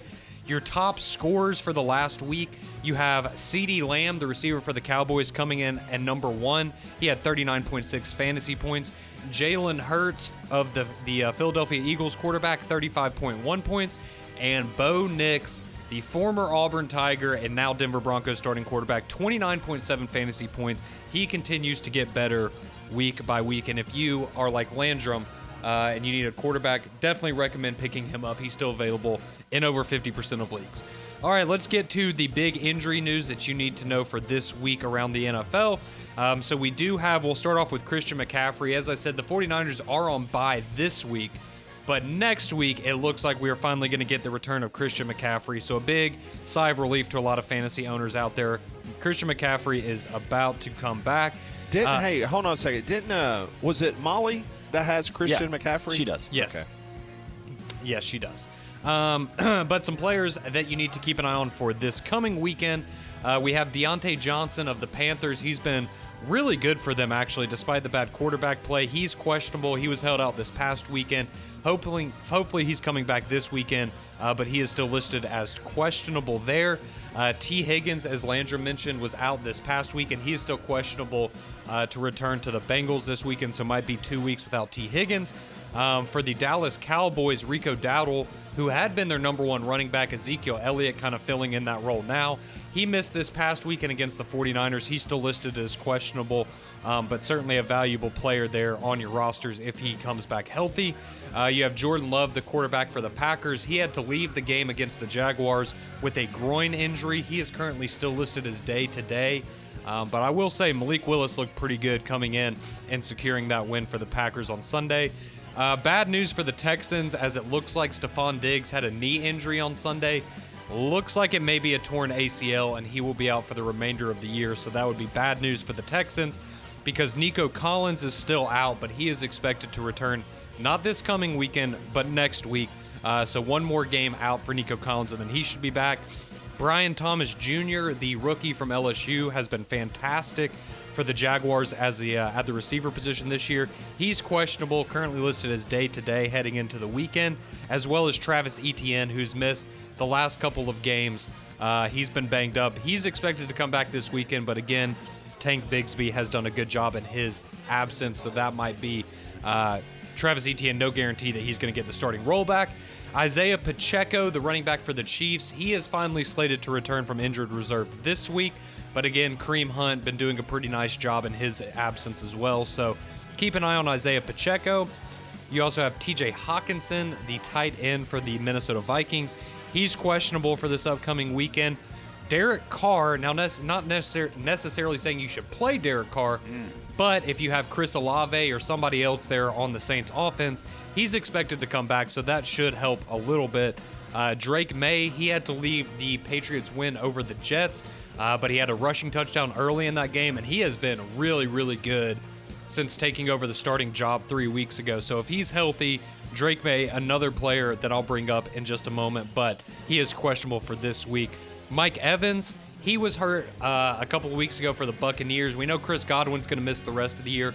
Mike Evans expected to be back in late November, so worth keeping on your roster if you have him in fantasy. He is expected back before the end of the regular season, and Landrum mentioned it earlier. If you're somebody that's still playing Anthony Richardson, the Colts have come out and said that they are undecided about what they're going to do at quarterback moving forward because he has struggled greatly.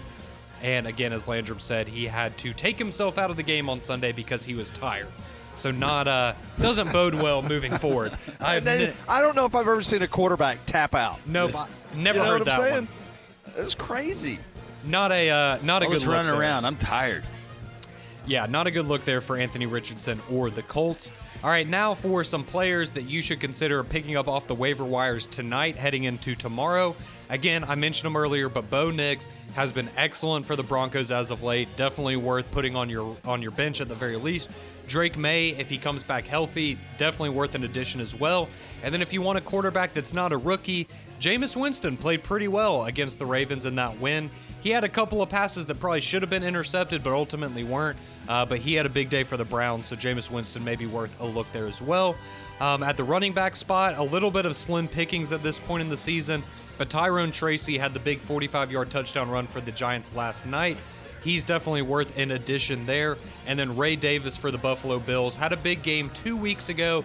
Not as big of a factor this past weekend, but still just one injury away in regards to James Cook, and Ray Davis would be the lead back there in a great offense in Buffalo. Then you have Cedric Tillman, a guy that I told you to pick up last week. All he did was go and have 25-plus fantasy points, over 100 yards receiving, and 2 touchdowns for the Browns. He's available in almost 70% of leagues, so go grab him. Xavier Legette of the Panthers, rookie wide receiver, caught a touchdown pass from Bryce Young this weekend. And with Deontay Johnson being hurt, as well as being a popular name on the trade block, Xavier Legette could be the number 1 wide receiver there in Carolina. Then you have Jalen McMillan, the receiver for the Buccaneers, with Evans and Godwin out. He seems to be one of the biggest beneficiaries of that. So the rookie out of Washington played under Kalen DeBoer last year. Definitely worth a look. Cade Otton, the tight end for the Buccaneers, he had over 25 fantasy points this weekend. Told you to pick him up last weekend. If you didn't, definitely pick him up now because he is a stud at the tight end position. And finally, we wrap up as we normally do with some defenses to stream if you need to play your defense week by week. I'm looking at the Bengals as they're taking on a very bad Raiders team. So the Bengals defense would be a good play. The Chargers defense going up against the Browns. You have the Washington Commanders taking on the New York Giants, who you saw turn the ball over multiple times last night. And then finally, the New Orleans Saints defense taking on the Panthers, especially, as much as I hate to say it, if Bryce Young is still in there at quarterback, definitely worth a look there. So there's your fantasy football advice. Good stuff, Conrad. By the way, you were correct on Darnell Mooney. Gadsden High's own and Tulane's own Darnell Mooney, and starting him this past week. You were dead on. So thank you for the fantasy advice. You're welcome. I try my very best, and hopefully my advice hits like it did last week because we had a good week last week. Well, I'm going to give you some advice. How about get into Rambler Sports Bar and Grill beginning tomorrow? That's Wednesday lunch all the way through Sunday Night Football. My wife and I, we went in for the early part of Saturday. We had the weekend off, and we really enjoyed it. The food was outstanding. All of the big games on all of the video boards, the large 283-inch projector screen is getting installed. It's going to be ready to go. And for the big games, whether it's Alabama and LSU coming up next weekend, whether it's Auburn and Texas A&M later in the season, of course, the Iron Bowl. You want to watch any of the big games, they're going to turn the volume up. You can actually hear the sound, the optimum sound there at Rambler Sports Bar and Grill. Beginning tomorrow, Wednesday lunch, all the way through Sunday Night Football, you can catch If it's World Series, if it's the NFL, if it's college football, you want to watch it there. It is a premier sports viewing experience. Rambler Sports Bar and Grill at the Phoenix, 1630 2nd Avenue South Neal Railroad Park. And make sure you tell them Landrum from Jock 94.5 sent you. Coming up at the top of the hour, Nick Kelly, who covers the Alabama Crimson Tide. He will be joining us here on site at Social Taco. We'll get his thoughts on Alabama. They have a bye week as they get ready for LSU. This is Three Man Front. We're live at Social Taco here on Jocks 94.5.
Oh, it's another great crowd here at Social Taco. Doors open up at 11 o'clock as the Taco Terrace is starting to fill up. Still got a couple of availabilities, so come on up and see us. Yep, we got room. We got room. Always can make room for you here at Social Taco. Just a minute.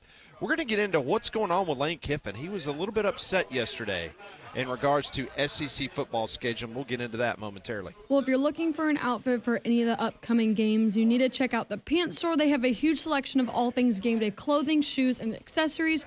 From rompers and sets to boots and clear bags, they will definitely have you covered.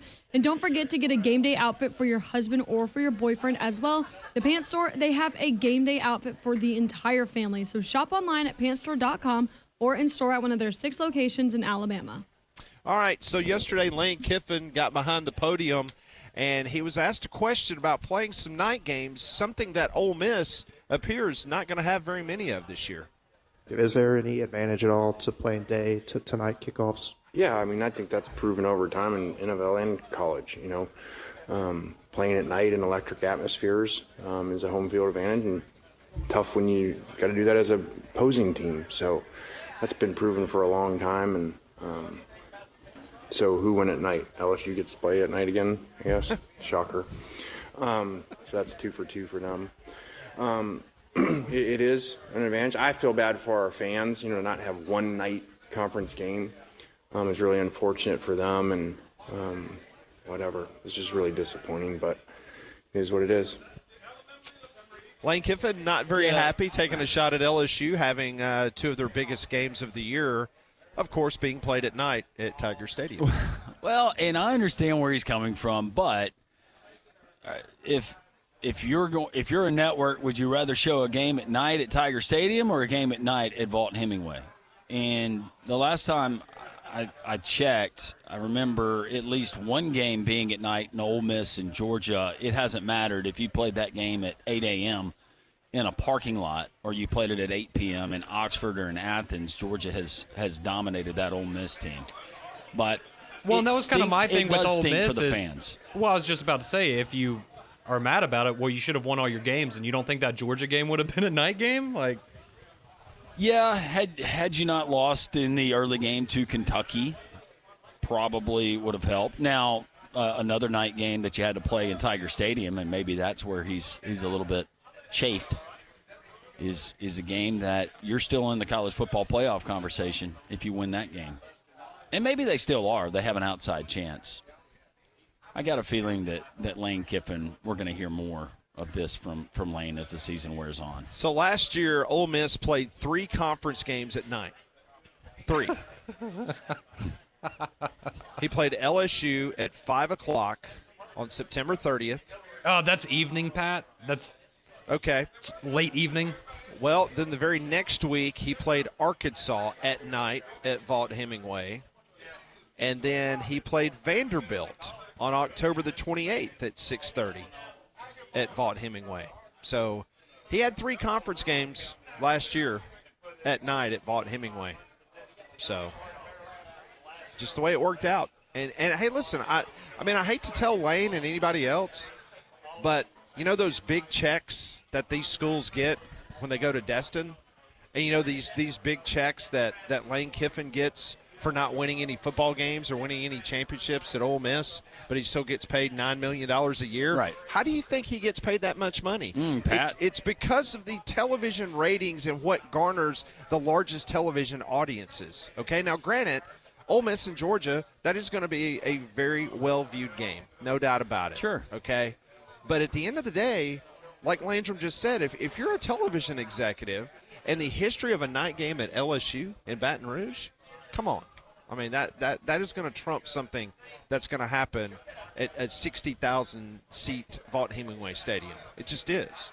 That's the way it is. So, sorry, Lane. I would focus more on the opponent and what you're going to have rolling into Vaught Hemingway Stadium and making sure that your team is ready to play. Not to and mention buttoned the fact, up all the way around, especially on the defensive side of the ball, which they were better. Not to mention the fact that if you're Ole Miss, and I know I'm crapping on Ole Miss here, and my relatives are going to probably disown me. Well, that's fine. But if you're a television executive, based on what you've seen from Ole Miss this year, why would you want to put them in prime time? Or what you've seen from them against Georgia the last few years. Maybe have some competitive matchups and people think you're going to have a good game. Yeah. That's my point. It hasn't mattered if you play that game in the morning or you want to play it at midnight. Georgia has owned them. What is Ole Miss's best win to date? Is it South Carolina? Yeah. That's your best win, Lane. South Carolina. Don't lose as a 17-point favorite at home to Kentucky, a team that is going to struggle to win, 5 games? 6 games this season? I'm not looking at their schedule. But probably not getting bowl eligible. Don't do that. And then don't go and throw up all over yourself in Tiger Stadium against LSU.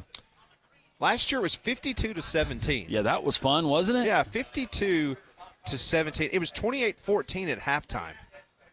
And Ole Miss scored 3 points in the second half. 3. They are lifetime. Ole Miss is 10-33 against Georgia. 6-13 at Vaught Hemingway. 4-19-1 away from Vaught Hemingway. So, I'm just saying. They haven't played a one-score game in 18 years. That was the last time it was at least a competitive loss. I'm not convinced, and I think Georgia gets them next week. I think most of the betting public will agree. But I'm not convinced that Ole Miss doesn't lose 4 games. Don't they still have Arkansas? It's this week. Oh, yeah. This week, right? Yeah. So, and that game is being played in Fayetteville. In Fayetteville. Okay. Yeah, we could be looking for. Isn't this just like Lane, though, to make that kind of comment about something external that you have no control over for the following week to point to that game and then go and not handle your business this weekend? Go back and look at the history of when he does those Monday press conferences, and when he does say something like that, most of the time it takes the center off the actual game itself, and they end up stubbing their toe. Let's go to the phones. Brad wants to join in on this conversation about Lane Kiffin. Hey, Brad. Well, also I was just thinking that it's a little different than it has been in the past because of the network changes. The primetime game, besides a couple of the doubleheaders they could do, in the SEC has been the 2:30, 2:45 game until this year. Right. So he got more night games last year because it was the second tier time slot. Right. So he's not going to get as many of the top tier slots in prime time. So a lot of this is just a change of where the focus of the network and when you're getting to play. But the 2:45 or 6 o'clock game, 6:30 game, now is the same tier. So you got night games because you weren't the top tier and you're still not the top tier. Exactly. That's a great point. So I don't know what the problem is. It's just you're in the same slot you always were. Just the TV changed what time that was going to put you on TV. Yeah. That's all I have. Yeah, thank you, Brad. Thanks, Brad. Appreciate it very much. And we talk about it a lot on this program about television ratings, and you look at what this ABC package this year of doing the triple header. I mean, it has been a huge selling point for this league. 11 o'clock, you've got a really good game. 2:30, which obviously back in the old days at CBS, that was the game of the day. But now these primetime games, on on ABC at 6:30. Those are pulling huge numbers like they did this last weekend when Texas A&M took on LSU. No, and you're absolutely right. I did tune in and listening to Brad Nessler do a game this past weekend. I'm trying to remember which game it was. It was out of the Big Ten, but I think the ABC broadcast, and I'm not saying it just from the SEC, but I think it is not that we expected anything less, but how quickly people move on. And no, you don't have the theme music and all of that, but I think they've done a wonderful job with it, and the ratings are certainly reflecting that. There's no doubt. Coming up in just a couple minutes, Nick Kelly is going to join us here on site. Covers the Alabama Crimson Tide. We'll get his thoughts on Alabama as they get prepared to take on LSU. Where does their current status reside in regards to a college football playoff berth? You heard Mike Griffith in hour number 1. If you missed that interview, you can go back and listen to the Three Man Front podcast as he brought up the fact that he believes that Alabama is not done and they still have a very good shot at hosting a college football playoff. By the way, Tuesday Night Football, the line has moved again. FIU now an 8.5-point favorite over New Mexico State. Texas State a 4-point favorite over Louisiana. And Sam Houston State, now that line has jumped up a full point since we mentioned it, and Sam Houston State is -10. Tuesday Night Football. Get you some. And don't forget, next Tuesday is a very big day in our nation's history as Maction begins. So that's one thing that you need to be paying very close attention to. There's an election. Well, I was going to be number 3 on the list. Number 2 was going to be the college football playoff rankings. Yes. And then don't forget to go vote. That's right. Ole Miss right now, by the way, a 7-point favorite at Arkansas. Okay. Does that peruse your interest? I like Arkansas. Going for the sweep of the Mississippi schools? Auburn-Vandy. Auburn is now a 6.5-point favorite. Really? Yep. Ohio State, a 3.5-point favorite on the road in Happy Valley. Michigan State catching 7.5 at home as they host Indiana.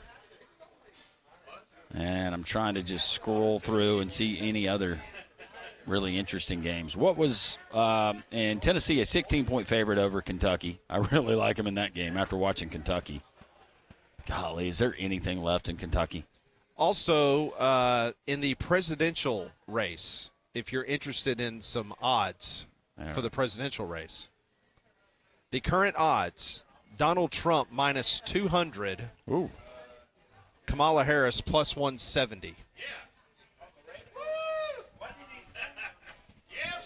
That's value, gringo.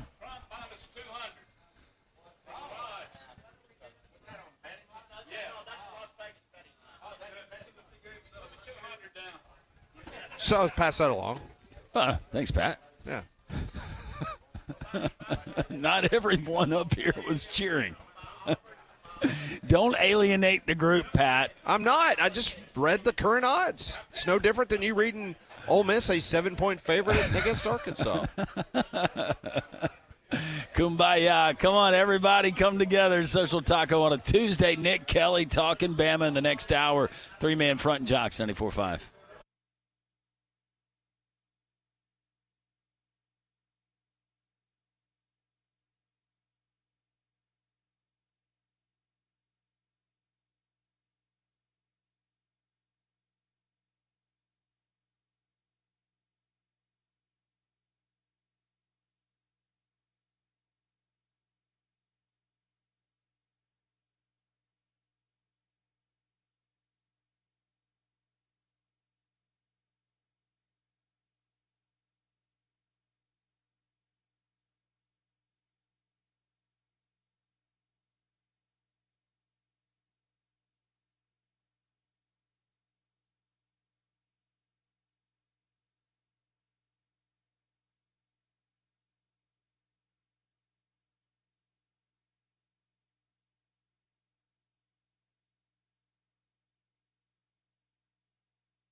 It is 12 noon. We are at Social Taco. FSU Dave has made it into the building. Good to see him make it after a terrible weekend against Miami. He's used to it. He's got to be used to it by now, right? Yeah, you would think so. Good news is Miami barely covered the 21.5-point spread. We are very well represented today. I'm sitting here looking around. You've got Miami, Alabama, Florida State, Tennessee. Who else are we missing? Virginia. Mm-hmm. Go Who's. Yeah. So, nice crowd. Always here at Social Taco. We're waiting on Nick Kelly. Nick is good problem to have. Yeah, it is. You know, a lot of people in here trying to figure out parking. Yeah, trying to get in here. So he might not know about the parking deck.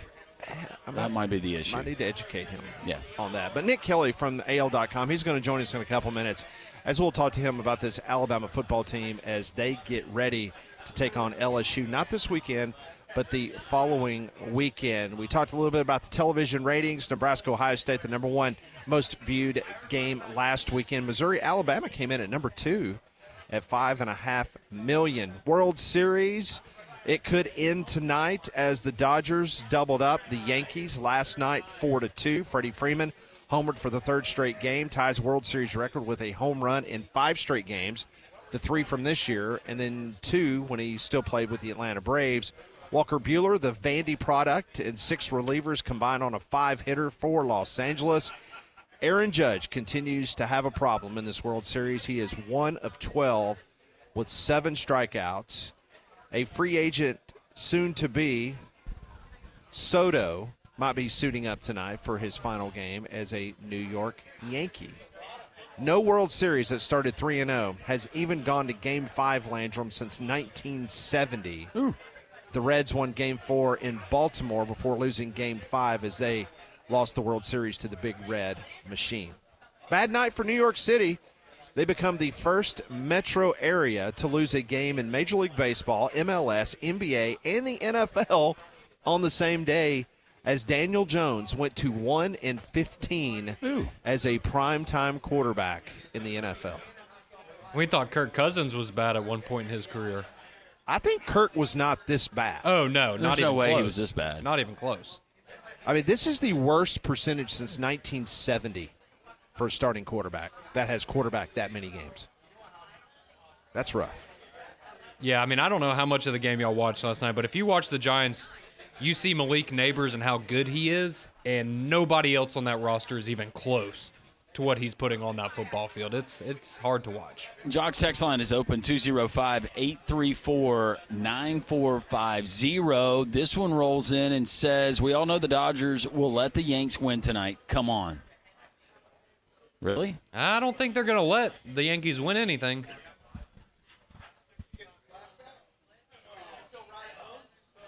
This one rolls in. I think Texas A&M wins out, including Texas. When I get that at the end of the year, okay. You still got some. Could you imagine some work to do if Texas A&M was undefeated in conference play going into the Texas game? There was 108,000 people at that game the other night against LSU. 108. You think the fire marshal in College Station will look the other way? Yeah. Oh, remember the offseason, the person that won the raffle or paid for the sideline experience for that game? You think that was money well spent for a Texas A&M fan? You better believe it. And Molly could have a similar experience at the USC-Nebraska game, but she doesn't want to. But no, wait a second. I thought you purchased that. I thought that was done. She told me to refund it. She said she didn't want to do it. Don't put words in my mouth. Is that true, Molly? Did you No, not that want is to do not it? true. Conrad, I why don't would think you? Conrad ever did the $1,000. How dare you doubt me? Well, just saying. You don't think I would just spend a casual $1,000 to give Molly a wonderful experience? That is something that Pat Smith would do. That is not something I think you would do. Yeah. Okay. Thank you, Landrum. That is fair. Thank you. Pat fired in $1,000 on the Dodgers earlier. Yeah. While we were sitting here at a table. Plus and, 1.5. And they never batted an eye. Plus 1.5. This one rolls in. I expect more chaos. If Auburn can win the next 2, Texas A&M better watch out. The chaos predicted. Ole Miss beats Georgia. LSU beats Bama. Georgia beats Tennessee. In the 1 o'clock hour, we are going to go over a couple of chaos scenarios and see if you guys will bite on it.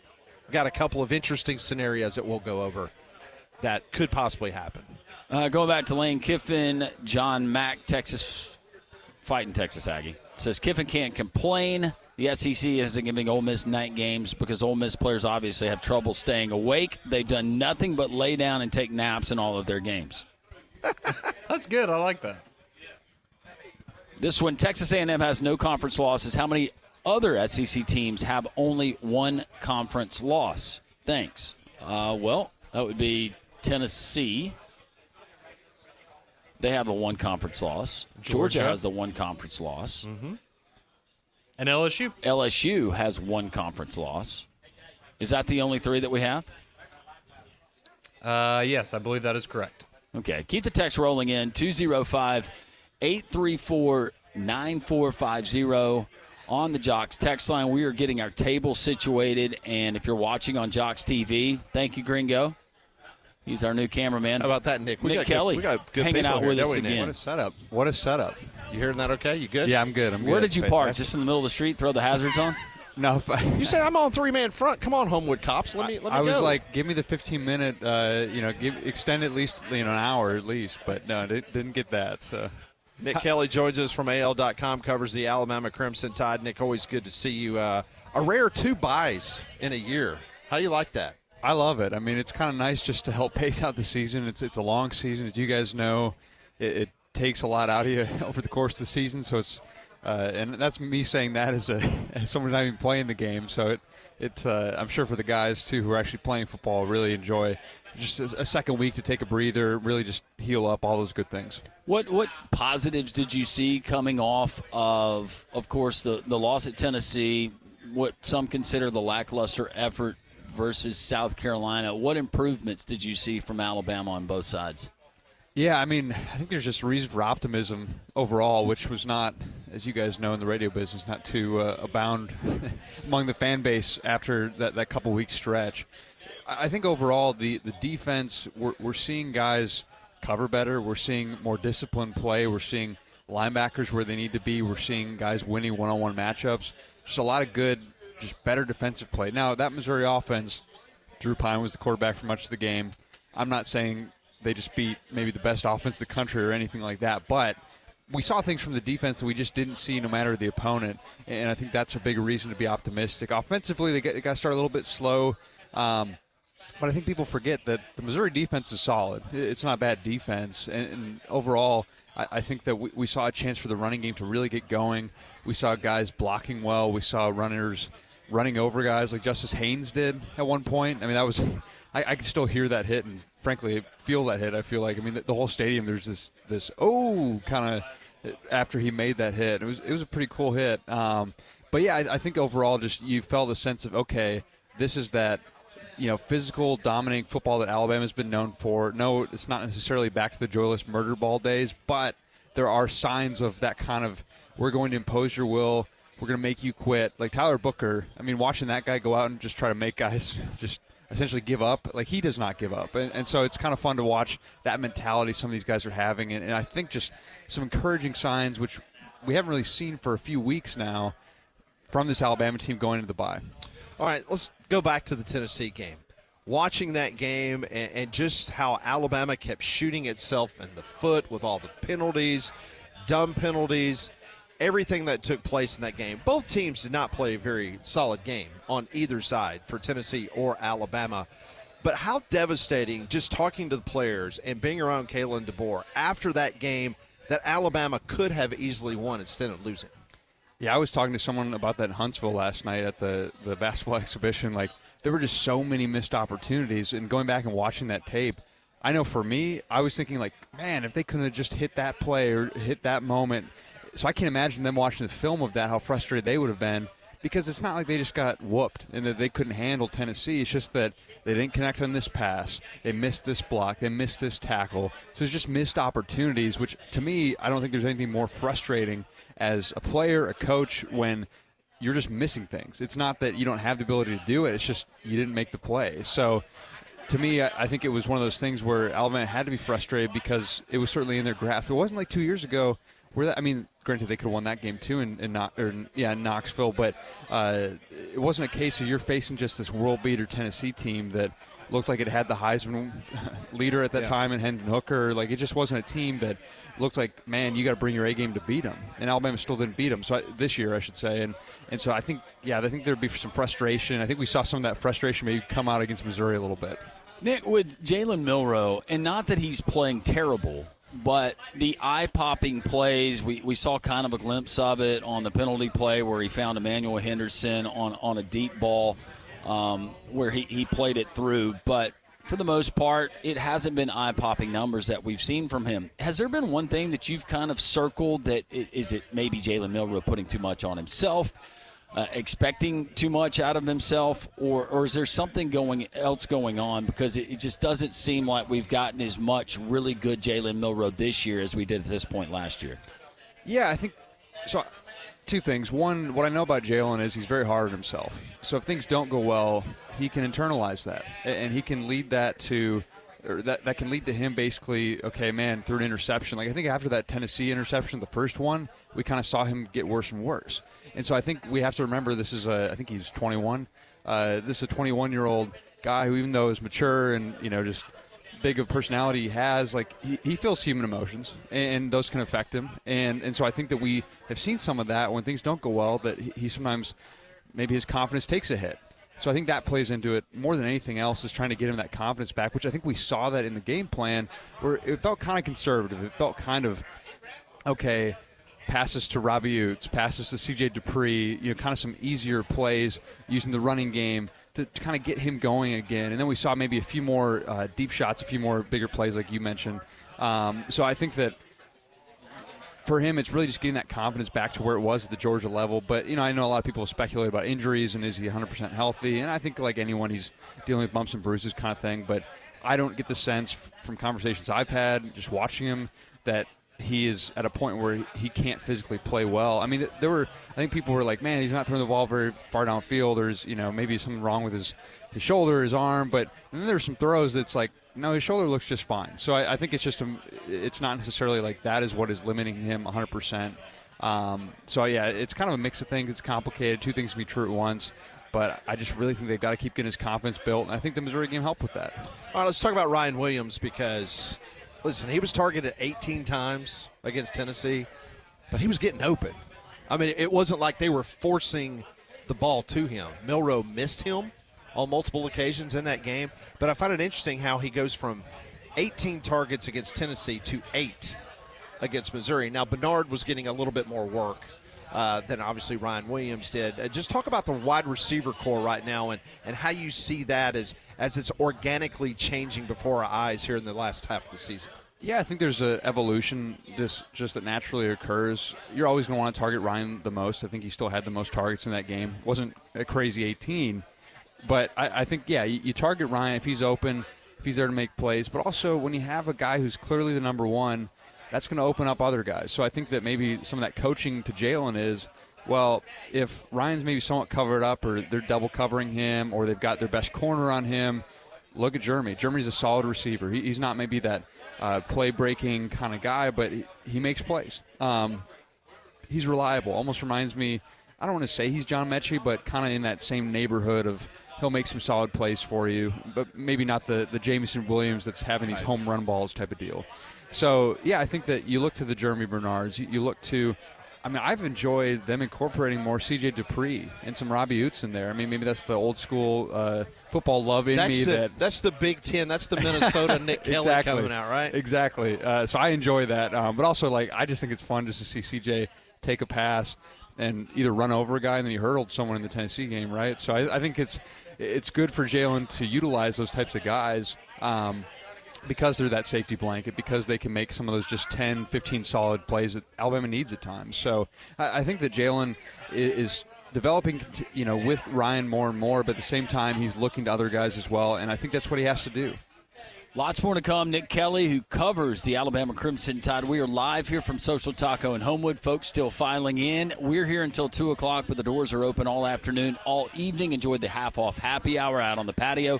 Some folks are already enjoying that as well. The dollar beers, the frozen margaritas, and all the wonderful food. SocialTaco.bar for more information. Three-man front live from Social Taco in Homewood here on this Tuesday. Jocks 94.5.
It's 12:19 live from Social Taco in Homewood. Come and join us in the terrace. Got a lot of new faces. Gotten to meet most of them. Also, Nick Kelly, AL.com, covering the Alabama Crimson Tide, joining us. This is his second visit to Social Taco. And you can join us as we broadcast until 2 here in the terrace. Go to socialtaco.bar for more information. If you're looking to upgrade and enhance your outdoor living area and landscape, our friends at Second Generation Masonry are the team for beautifying any area. Their expert team crafts durable brick, concrete, and elegant stone creations that elevate any space, from fire pits, maybe an outdoor fireplace just in time for winter. Landscape steps, garden walls, stone patios, and walkways to custom driveways. These are your folks. Great Alabama-based company, over 2 decades in business, both commercial and residential. SecondGenerationMasonry.com. Look at the completed projects today. Get your free quote today. SecondGenerationMasonry.com. Make sure you tell them Landrum from Three Man Front sent you. You know, Nick, we talk about this a lot on this show because, you know, when we're in the summertime months and we're sitting down breaking down schedules and you get to SEC football media days and you start projecting things, you know, a lot of people would say, okay, we could see Alabama having 2 losses right now going into the LSU game, right? I think most people would have said, okay, Georgia, lose to them at home. You lose at Tennessee, tough place to play. So basically this Alabama team's kind of in the same place. I think everything kind of got out of whack after you beat Georgia. Then the expectations are ramped up that this is going to be the joyless murder ball that you were talking about earlier that just hasn't come to fruition yet. But in your eyes right now with this Alabama football team going into this LSU game, do they still have a legitimate shot, in your opinion, of making the college football playoff? 100%, and that's a big if they beat LSU. They have the best win in college football. Georgia's what, number 2 right now? No one has a win that good. I mean, the next best win is probably Georgia over Texas, right? So, well, then I guess Oregon, Ohio State's, you know, that's probably that next tier. So Alabama's still got a great win, and that Vanderbilt loss is not as bad as we thought it was going to look. I mean, Vanderbilt, I think, just dropped out of the rankings, but clearly this is not your your grandfather's Vanderbilt, or maybe it is. I guess Vanderbilt was better at some point back in the day, but point being, it was not the Vanderbilt that I've known most of my life. And so, yeah, seeing what Vanderbilt's done to give Texas a run, I mean, they're probably going to have a winning record. They're probably going to make a bowl game, if they can keep this rolling. So that loss isn't as bad as you would have thought. So Alabama's got the worst losses to a team that's maybe ranked. And then you've got a really good win in Georgia. But obviously if they lose to LSU, it's over. But if you beat LSU, another ranked win, and I think you're in a solid spot. So I'd be surprised if they win out that they're not in the playoff. Well, and you have to look at some of the potential bid stealers that are still out there. You've got BYU. Nobody expected them to be 8-0 at this point. Notre Dame, after people had buried them and left them for dead, that's going to be an impressive win that they just had over Navy in the way that committee views it. They still have Army coming up and some other games, but for Texas A&M to do what they're doing, Iowa State at 7-0, and don't forget Clemson is still 6-1, and that one blemish being against Georgia to start the season in a competitive first half. We know what happened and what they've done since then. That might be tough to overcome, and I told Pat, the way I see it out of the SEC, I don't believe that Alabama and Tennessee both get in. I just don't. Is Tennessee potentially that stumbling block that Alabama's going to keep running up against in the eyes of the committee? It's certainly possible. I mean, just when I thought that I knew how it all worked last year, yeah, it was hard to figure out. And I mean, part of me thinks it'll get situated over the next couple of weeks. That's why I still believe if Alabama wins out that I'd be surprised if it's not in the playoff. But last year we thought it was going to work itself out, and it kind of didn't. From a, you had a couple undefeated teams. You had just, how does this figure in here? I mean, just it was complicated. And to me, I would still, I would lean, if you have 2 losses but a really good win against a team that has 1 loss and doesn't have as good of a win, I would still lean toward that 2-loss team. But I don't know if the committee sees it that way. So that, again, that we kind of get into last year's discussion of Alabama had that 1 loss to Texas because they scheduled they scheduled a good opponent.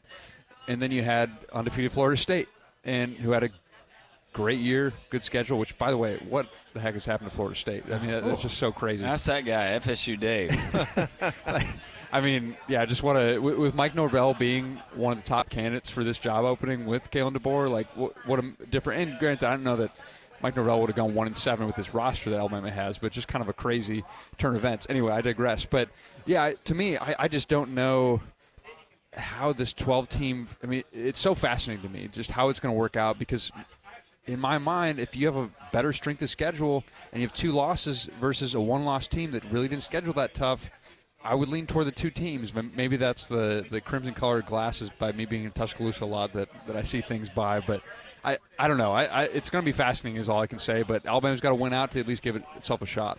All right, so this is, in your opinion, an elimination game? 100%. 100%. The Mizzou-Alabama game was an elimination game. LSU-Bama, whoever loses that game, out. Yeah, it's the playoff right now for Alabama, meaning, I mean, obviously the season's not over if you lose, but in a sense your playoff hopes are, and your chances of accomplishing, to me, what would be seen as a successful first season under Kalen DeBoer was you make the playoff. That's a good first year. Now, it's not necessarily a catastrophic year if they don't make the playoff, but I think that as long as he did that, I think that, to me, Alabama fans I've talked to, that's acceptable kind of thing. He doesn't have to go win a natty, but if he makes the playoff, it's a good first year. So that's kind of what's in the balance right now. I'm asking you to put yourself in the head of Kalen DeBoer, which maybe is unfair, but let's just say they miss out on the playoff. What do you think that Kalen DeBoer has learned about maybe coaching in the SEC, coaching about Alabama, that he'll maybe build on and use towards next year and going down the road in the future? Yeah, I think some of it's managing expectations. Some of it's managing playing the SEC. I mean, it's different. He's won everywhere he's been, but the SEC just means more. All the different things you can say about it, just how different it is in the Southeastern Conference. But at the same time, part of me, it's almost like you almost got to give him a full calendar year shot of building a roster, running more of his system, because it's still kind of this mixed bag of what Saban built, what they try to patch together in the portal, what they try to patch together coaching staff-wise. Like he inherited a chaotic situation. You know, people talk about what kind of, he had a better situation than Saban, or, just, to me, it's not apples to apples. It's just with the portal right now, all the guys they lost to it, the draft, like, it's just trying to piece together a culture, piece together a roster that works. It's, to me, I don't want to say you just put an asterisk next to this whole season, but in some ways you kind of have to. Which is like at the point where they were, beating Georgia, 28-0 in the first half. Like it looked really like, man, he's going to figure this out right away. But I think we have to realize that it might take a little bit more time than that. Well, and you made a good point, Nick, because of some of the things that he's had to navigate, and having a lot of that Saban system and that residual left over to deal with. I don't think that we can just take what he's done so far and say this is going to be blueprint, etch it in stone. This is how Kalen DeBoer is going to run this program even next year or seasons beyond. 100%. That's a great point, because some of it is, if you have red paint, you paint the barn red kind of deal. That's I think a Mike Tomlin quote that I always appreciated. It's a good one. Yeah, it is a good one. To me, like, yeah, you have a leader in Jalen Milroe with his strengths, what he can do as a quarterback that you want to build the offense to. So, to me, I think that, yeah, you take the roster you have, you build with what you have, you make do with what you have. And obviously, he's got a lot of talent. It's not that we're saying he's got a bunch of, he wasn't bargain shopping, so to speak, for talent. It's just that here's what this talent is good at, and I think where it focuses best. Nick Kelly joins us from AL.com. There you go. Thank you. Trying to produce YouTube. Roll of paper towels in the way. Yeah. A lot of things going on. Absolutely. Nick Kelly joins us from AL.com. Tell you what, are you good? Yeah. Are you good for another? Okay. We're going to take a quick break. And when we come back here at Social Taco, we'll wrap up with Nick Kelly. Might talk a little basketball since you were there last night at the Von Braun Civic Center there in Huntsville. This is Three Man Front. We're live at Social Taco here on Jocks 94.5.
It's 12:32. Jocks 94.5. Pat Smith, Landrum Roberts, Nick Kelly from AL.com covers the Alabama Crimson Tide. He joins us here at Social Taco. He's becoming a regular here on Tuesdays. We like that, Nick. I mean, there are worse things than Taco Tuesdays for sure. So There's no doubt about it. Happy to stop by. Absolutely. He wants that VIP parking pass that Landrum has here at Social Taco. Next time. Yeah. Up to $15,000 off MSRP on the 2024 GMC Sierras. You cannot find a better deal than that anywhere. Multiple to choose from at courtesy GMC in Trussville. This pricing is on the Hot Elevation Premium Package with four-wheel drive, leather interior, sunroof, 20-inch gloss black wheels, blacked out accents on the exterior, great-looking truck, and even a better deal on these while they last. I was by courtesy GMC over the weekend. The parking lot is filled, man. The options that you have from the Yukons, the Yukon XLs, whatever trim you want, whatever color you want. That is the best deal you're going to find anywhere right there in Trussville off of exit 32 I-459. Courtesy GMC. Visit their inventory online at courtesybirmingham.com. All right, before we talk about basketball, I want to get some more thoughts about the league in general, the SEC.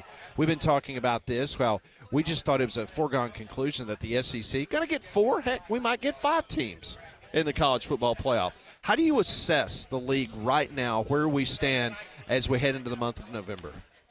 I think part of the problem is it cannibalizes itself in terms of these good teams are playing each other, and so everyone's got at least a loss. And so I think that can maybe ding you a little bit, and that's why, I think the committee's got to look at strength of schedule, but if not, I don't know what it says about scheduling or future scheduling if they don't. But, yeah, who would have thought A&M would have this year they've had? So you've got them in that lead spot, which also what a wild – I was watching that game on my tablet. I was writing post-game at Bryant-Denny, and I left about halftime to drive home, and I thought LSU kind of had it in the bag, and next thing you know, A&M just storms back. But, so, you got A&M. To me, it's, okay, A&M's probably going to make it unless something crazy happens. Georgia's going to probably make it unless something crazy happens. So, those two I feel pretty good about. Texas, I'd be surprised if they don't make it. But do you think there's a little wiggle room where Texas wouldn't make it? Because we've had a couple people, and we've had this conversation with us that and I'll jump in. I think it's going to be hard for the committee to justify because it is Texas, and they're still going to get credit for the win in Ann Arbor, whether they should or not. But going on the road early in the season and what Michigan was at that point. But if their only 2 losses at the end of the day are to Georgia and to a 1-loss Texas A&M team at that point, I think it's going to be hard to keep them out. Yeah, like you said, those aren't bad losses. Like those aren't. Because what would be their best win at that point? Is it Michigan, or who would, if they win out? It would have to be, right? It would have to be Michigan if they do win out. Because based on what they have left, look at their schedule: Florida, at Arkansas, Kentucky, and A&M. Yeah, so maybe the committee is like, well, they don't have that signature win, but they've got good losses, so to speak. But then again, that was kind of Alabama 2 years ago in 22, where Alabama had 2 good losses, so to speak, in Tennessee and LSU, but that didn't seem to matter as much in the committee's eyes. Now, granted, I think they were the 5 seed then at that point, but I don't know. So, maybe Texas is on that bubble too, but I feel pretty good about A&M and Georgia. And then, to me, it's a mix of you've got Texas, Tennessee, Alabama, LSU, and maybe Ole Miss for that last. At max 4 spots, but I think there's a real possibility there's only 3.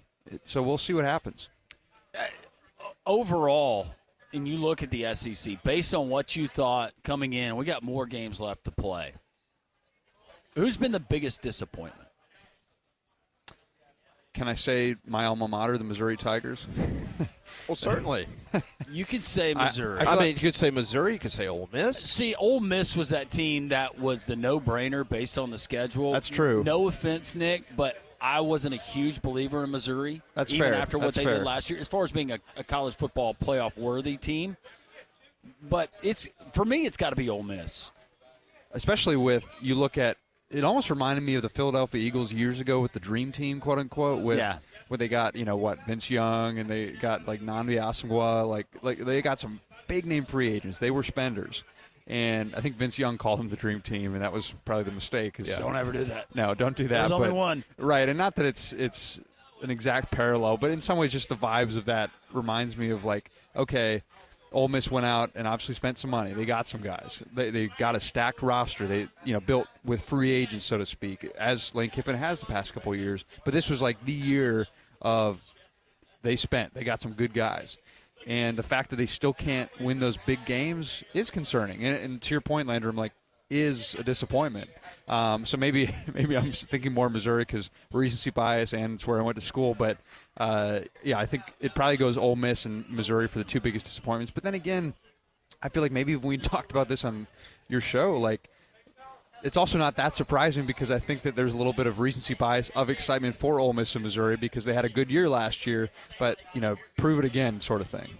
Well, let's talk about Ole Miss for a second because they had it all set up. I mean, the way their schedule was set up, it was basically go to LSU and win, play Georgia at home. That's it. Right. And they're 0-1. In your mind, is there any way, shape, or form, if they were to beat Georgia, does Ole Miss, even though they took the loss to Kentucky, is there a way for them to get back into the conversation? I think there's a way. I just don't know if there's going to have to be so much other carnage before they can get to that. Right. I just think that they'd have to jump a lot of teams to get in that spot because because the committee looks at, okay, how good of wins do you have, how bad of losses do you have? And to me, a Kentucky loss right now is looking worse and worse. I mean, this Kentucky team, for whatever reason, I actually thought Kentucky was not too bad. I mean, they gave Georgia a good run for their money. What was that, week 3? Mm-hmm. So I thought it was a solid Kentucky defense, but they're just kind of falling apart right now. So I think that loss is looking worse and worse, whereas Alabama's loss to Vanderbilt has kind of gone the other way of, okay, that's maybe not such a bad loss. So I think it's just tough where Ole Miss has got kind of a bad loss at this point. Not a Northern Illinois, Notre Dame loss, but that's just not a good loss. And I mean, but if you beat Georgia though, like that's a good win. But then again, maybe does that devalue the Georgia win because Georgia's 2 losses? It's such, kind of a catch-22, chicken the egg kind of thing. Well, and the thing that kind of screws it up too, if we're looking at overall and the cannibalization, as you mentioned, of the SEC, I don't think anybody expected what we're getting out of Vanderbilt. Certainly. I don't know how many people expected what we've gotten out of Arkansas so far this season. And there's a couple other, even a South Carolina. Or Florida. Florida. Like they've done more than I thought they were going to do when we saw that. So I think top to bottom, if you want to call it parity, you can say that. I don't think that the SEC is watered down or weaker this year. I just think everybody has kind of stepped up their game a little bit more. Is that a fair point? 100%. And I hate to keep saying it's like the NFL, but in some ways it just reminds me more of the NFL where any team can win. Still the good teams, the Kansas City Chiefs of the world still tend to find a way. But at the end of the day, like if you have a bad game, the talent pool is spread enough that you can essentially win, or you could lose any weekend. You could lose any game just because it's not the same 6-7 teams in college football who are hoarding all the 5 stars. It's a little more spread out. And when that depth gets tested, you see that especially because Alabama doesn't have the 10 5-stars lined up at one position. I'm exaggerating a little bit, but the point stands of you just don't have all those guys waiting the wings like you used to. All right, let's talk a little basketball. You were in Huntsville last night. This Alabama basketball team, preseason number 2 in America. Tell us what you saw. How are they going to find the minutes for this really deep and talented roster that Nate Oates has put together? Man, that's a great question. I think Nate's trying to figure that out as we speak. Now, they do have a few injuries right now, a few guys banged up, so it makes it a little easier. But I think that it ultimately comes down to how efficient are you playing when you're on the floor. Nate talked about that last night. He seemed very frustrated post-game because defensive efficiency, it doesn't matter if you're up 50, it's still being tracked. And the tournament committee looks at efficiency numbers. So for Nate, like he still wants guys, it doesn't matter how much you are up because Alabama was up, I think, 49-29 at the half last night against Memphis. He wants you to still play hard on defense. If you're not doing that, if you're not keeping that efficiency numbers good, you're not going to play. That's where a guy like Mo Diabate, I wrote this last night, but to me, I was kind of thinking, like, where do they find minutes for this guy with all this star power they brought in, all this elite talent they brought in, these shooters, these, just all these talented guys. But the dude is about as blue-collar as it gets, and he just gets tough minutes. I think last night he had, 11 points, 8 rebounds.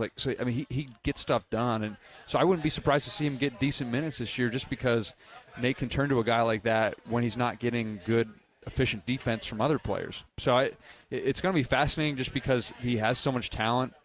Probably going to have one or two guys redshirt at least, because I think Nate's probably going to want to play around 9 to 10 guys, and they have 13 guys who could play. It's crazy. Amazing. Well, and you look at this Alabama team, we don't have the official numbers because we know about the lack of transparency when it comes to collectives and NIL and these guys. But they're people that I trust at Alabama, if not they're at the very top as far as NIL spending for this current roster and possibly approaching $6 million. Yeah, I don't have exact numbers, but I'll say this. It definitely took a jump post last season with the Final Four combined with potential Kentucky interest in Nate Oates. Because, for Nate, one of the most important things for him staying is to have the resources to compete. Alabama was not necessarily in a great spot basketball-wise compared to the rest of the SEC for NIL.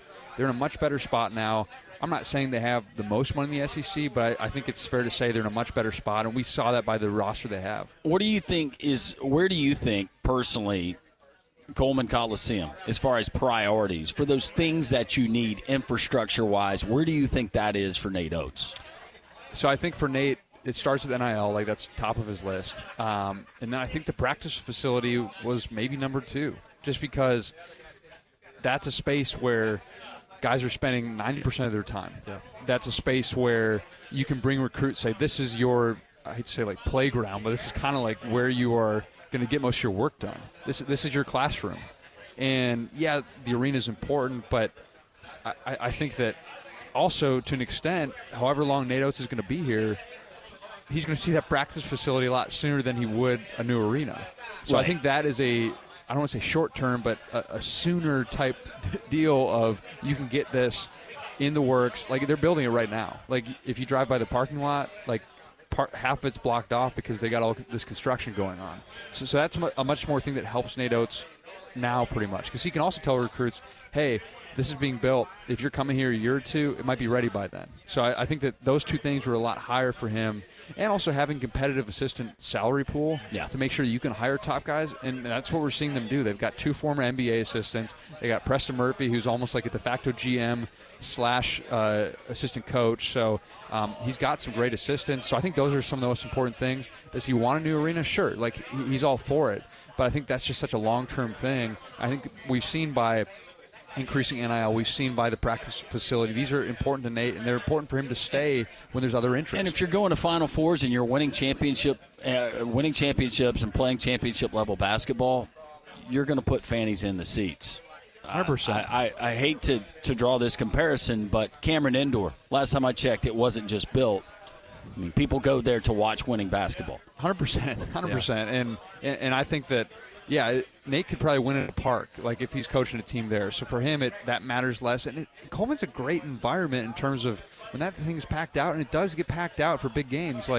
It's awesome. You can get so many fans there. I've heard from a lot of Alabama basketball fans that they don't necessarily want too small of an arena because that's going to limit kind of that great environment that they can have. So I think that it's at a point where, yes, you will need to build something new at some point, and it is important to keep updating and make sure you have something, A, safe from a structural standpoint, and B, fresh from just a fun place to go watch basketball. But I don't get the sense that that's going to be an immediate thing, but I also don't think it's completely off the table. That is Nick Kelly. Always an awesome time when he is able to stop by and see us here at Social Taco. Enjoy Baton Rouge coming up next week. Very excited. Always a fun time going there for a night game, and it's going to be an interesting game, and you can't ask for much more than essentially win or go home type of deal. Absolutely. That is Nick Kelly, covers Alabama for AL.com. More from Social Taco here on Jocks 94.5.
It is 12:50, Jocks 94.5. A little bit of NFL news to pass along. This is a big hit for the Texans. Stephon Diggs has now been ruled out for the season with a torn ACL.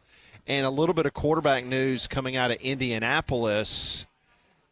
Joe Flacco has been named the starting quarterback after Anthony Richardson has decided to tap out in his game over the weekend. I tapped out with Anthony Richardson about 4 weeks ago with the injury and the lack of production. So as Conrad has advised you, you probably want to drop him if he's on your fantasy team. Well, when it comes to your technology, you don't want to drop these folks. You want to pick them up. It's Evolve IT. Don't settle for anything less than a winning team at Evolve IT. They're your MVPs for all things tech, like network management, cybersecurity, and keeping your business systems running smoothly. No fumbles, no downtime, just expert support right here in Birmingham, 365, 24/7. You're going to get somebody local who's going to answer the phone and get your business up and running, because we know that time means money. Find them today online at evolvebhm.com. That's evolvebhm.com, or you can call now 205-749-8970. Evolve IT. When you do so, tell them Landrum from Three Man Front sent you. So, Conrad, I did not see that when Stephon Diggs got hurt against the Packers this weekend. Was that feared when he went down? I was not aware that they thought he might be lost for the year. Yes, that was – yeah, they knew pretty much right away that it was believed to be an ACL. It was believed to be an ACL thing, so it was more so just getting confirmation today. Okay. And then the quarterback situation, imagine that. Your starting quarterback taps out after he makes a run. I never thought at the beginning of the year that Bo Nix was going to be my go-to guy, but between he and Aaron Rodgers, I don't know, NFL's funny. And now we got Brock Bowers, who might have, 99 catches on the season, what he's on target for, and McConkey tearing it up as well. It does just mean more. The text line is open, 205-834-9450. Do you want a hot take? I love hot takes. This one coming in, and it's actually labeled Hot Take. Florida-Georgia game is the most overrated rivalry in college sports. Always a snooze fest. Always on Bama bye week and not exciting. I can't think of one year where this game has mattered. So many other games in the league have a history of mattering. This game has never mattered. One team is always average or bad. AJ from Florida. AJ, I agree, and that's why I let off the show. When's the last time you were really excited about Florida and Georgia? But it's the world's largest outdoor cocktail party. Where And else are you going to that get is that? why we pay attention and we pay homage to it, because it is the world's largest outdoor cocktail party, and they play it there in Jacksonville, Conrad. That's why we pay attention to it. Well, let's hold up a second. I mean, back in 2020, yes. Now I know Georgia had lost to Alabama at Bryant-Denny, but they went into the Florida game in Jacksonville. I mean, it was a battle. Georgia was number 5, and Florida was number 8. And the winner of that game was going to win the SEC East. Maybe we just all assumed that Georgia was going to win that game. Perhaps. But Florida beat them 44-28. And then you remember that Florida team with Pitts, and they were dynamic offensively, and they gave Alabama everything they wanted in that SEC championship game in 2020. I think you remember that, Conrad. Yeah, they were the closest team to beating Alabama in the COVID year. They were really good with Kyle Trask and Pitts, like you were saying. They had some good dudes. Yeah. But yes, it has been very one-sided. But 2020, that game, 2 top 10 ranked opponents, and the winner was going to go to Atlanta, and that's what happened. Tommy says, isn't that the same with the Iron Bowl? No, absolutely not.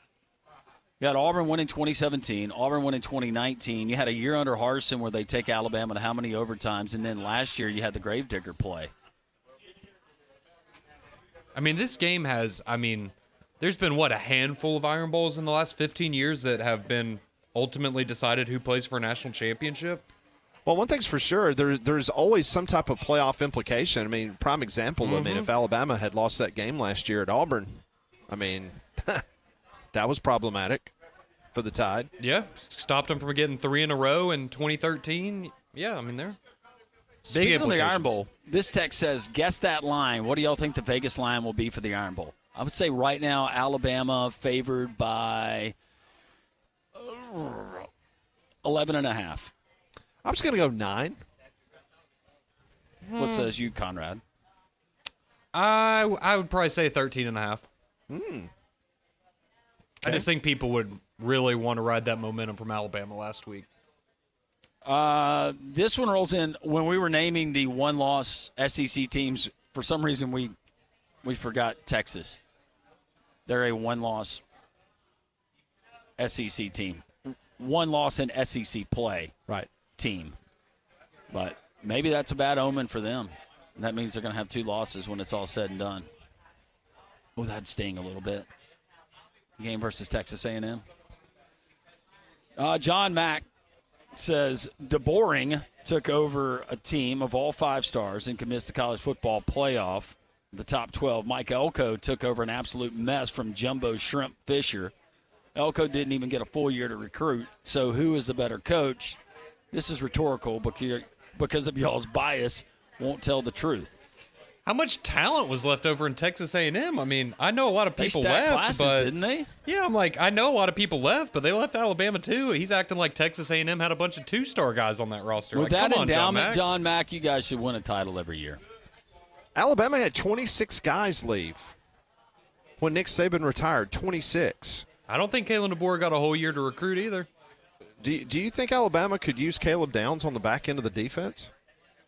How would you like to have Caleb Downs and Malachi Moore on the back end of the Alabama defense this year? Trey Amos as well. Yeah. No, they would be helpful. And I'll admit, I think Elko's done a better job this year than DeBoer has with what he's done with Texas No A&M. doubt. But I agree. I mean, that doesn't mean the rest of it's true.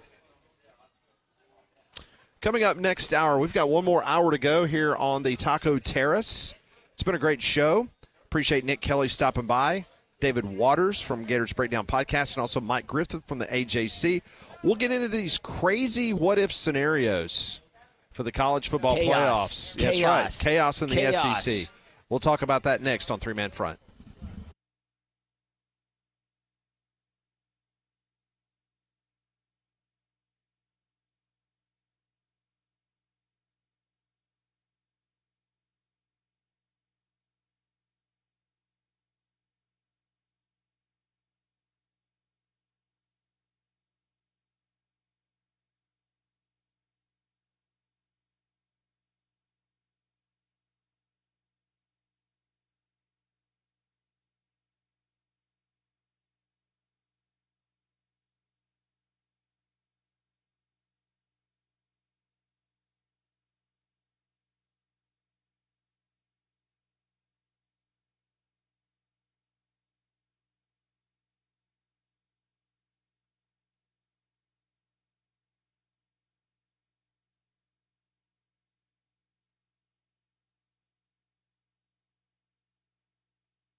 Taco Tuesday live from Social Taco in Homewood, having a great conversation with a lot of our great Jocks listeners, some of them in the regular lunch bunch, just talking to FSU Dave. His Seminoles 1-7. They hung tough, I guess, ultimately against the Miami Hurricanes, one of their rivals, but it was Miami that covered the spread. I asked him, do you think you get three wins this season? 3 total wins, and you look at the rest of FSU's schedule, you get North Carolina, okay, that's not a gimme. You're on the road. You got to take on Notre Dame. You got Florida at the end of the season and Charleston Southern. So we're potentially, Conrad, looking at Mike Norvell following up last season with a 2-10 record, and you just gave him a huge contract with a lot of money attached to it, and you just got to grin and bear it. So it could always be worse. Yes, it could always be worse, and that's just an unfortunate situation for all the FSU fans out there, and I know FSU Dave is certainly not happy about that situation, but something that he can be happy about, especially if he's a bourbon connoisseur, is if he heads into Twin Peaks and Hoover throughout the month of October. They are offering you their exclusive and extensive collection of incredibly rare bourbons, whiskeys, and tequilas, all for you to check out.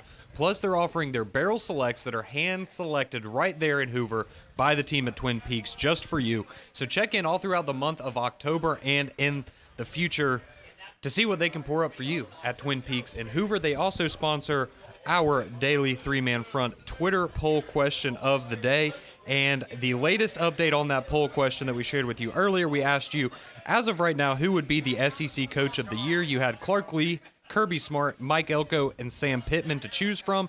And as it stands right now, still where it was earlier this morning, Clark Lee with 49% of the vote, Mike Elko 45%, Sam Pittman with 5%, and then Kirby Smart with, I guess, 1 vote. 1 vote. I guess Mike got a hold of our poll. I guess so. You can go vote at the three-man front Twitter poll question of the day, brought to you by Twin Peaks. All right, we talked about the probability of making the playoff by ESPN FPI for SEC teams. Georgia, 85%. Texas, 75%. Tennessee has the 3rd best odds in the Southeastern Conference at 68%. Bama, the 12th best overall, the 4th best odds in the SEC according to ESPN at 53.2%. Texas A&M, a little bit of surprise, in my opinion, that they were behind Alabama, but they came in with the 13th best odds at 47%. LSU is way down. They're at 21%, and Ole Miss is at 19%. Those are the only teams left that were listed. So what happens if we get SEC chaos? So let's go ahead and play this out right now. And Nick Kelly kind of brought this up, Lanchon. Let's say that Georgia and Texas A&M are the 2 teams right now that we can say without a shadow of a doubt, as we speak, those are the 2 teams from the SEC. You agree with that? Yes. All right. Others in contention: Texas, Tennessee, LSU, Bama, Ole Miss. We'll go ahead and throw Lane Kiffin a bone. Okay. We'll say they're in that chaos. Okay. All right, so here's chaos scenario number 1. Georgia, Texas, Texas A&M, Tennessee, Ole Miss, and the winner of the Alabama-LSU game on November 9th all finish 10-2. Do you follow me so far? Okay. 6 teams with the same record. Realistically, the playoff doesn't house room for 6 SEC qualifiers, so how in the world would you figure out that mess of those 6 teams? Georgia, Texas, Texas A&M, Tennessee, Ole Miss, and then whoever wins, Alabama, LSU. Oh, you start by looking at your best win. Okay. So you go team by team and say best win. Right now, of all of those groupings or all of those teams that you mentioned, I would have Ole Miss at the bottom. Because their best win right now is South Carolina. Is South Carolina. Okay. So you eliminate Ole Miss. You eliminate Ole Miss. Give me the next team. That would be LSU. If LSU beats Alabama. Correct. Then Alabama would be LSU's best win.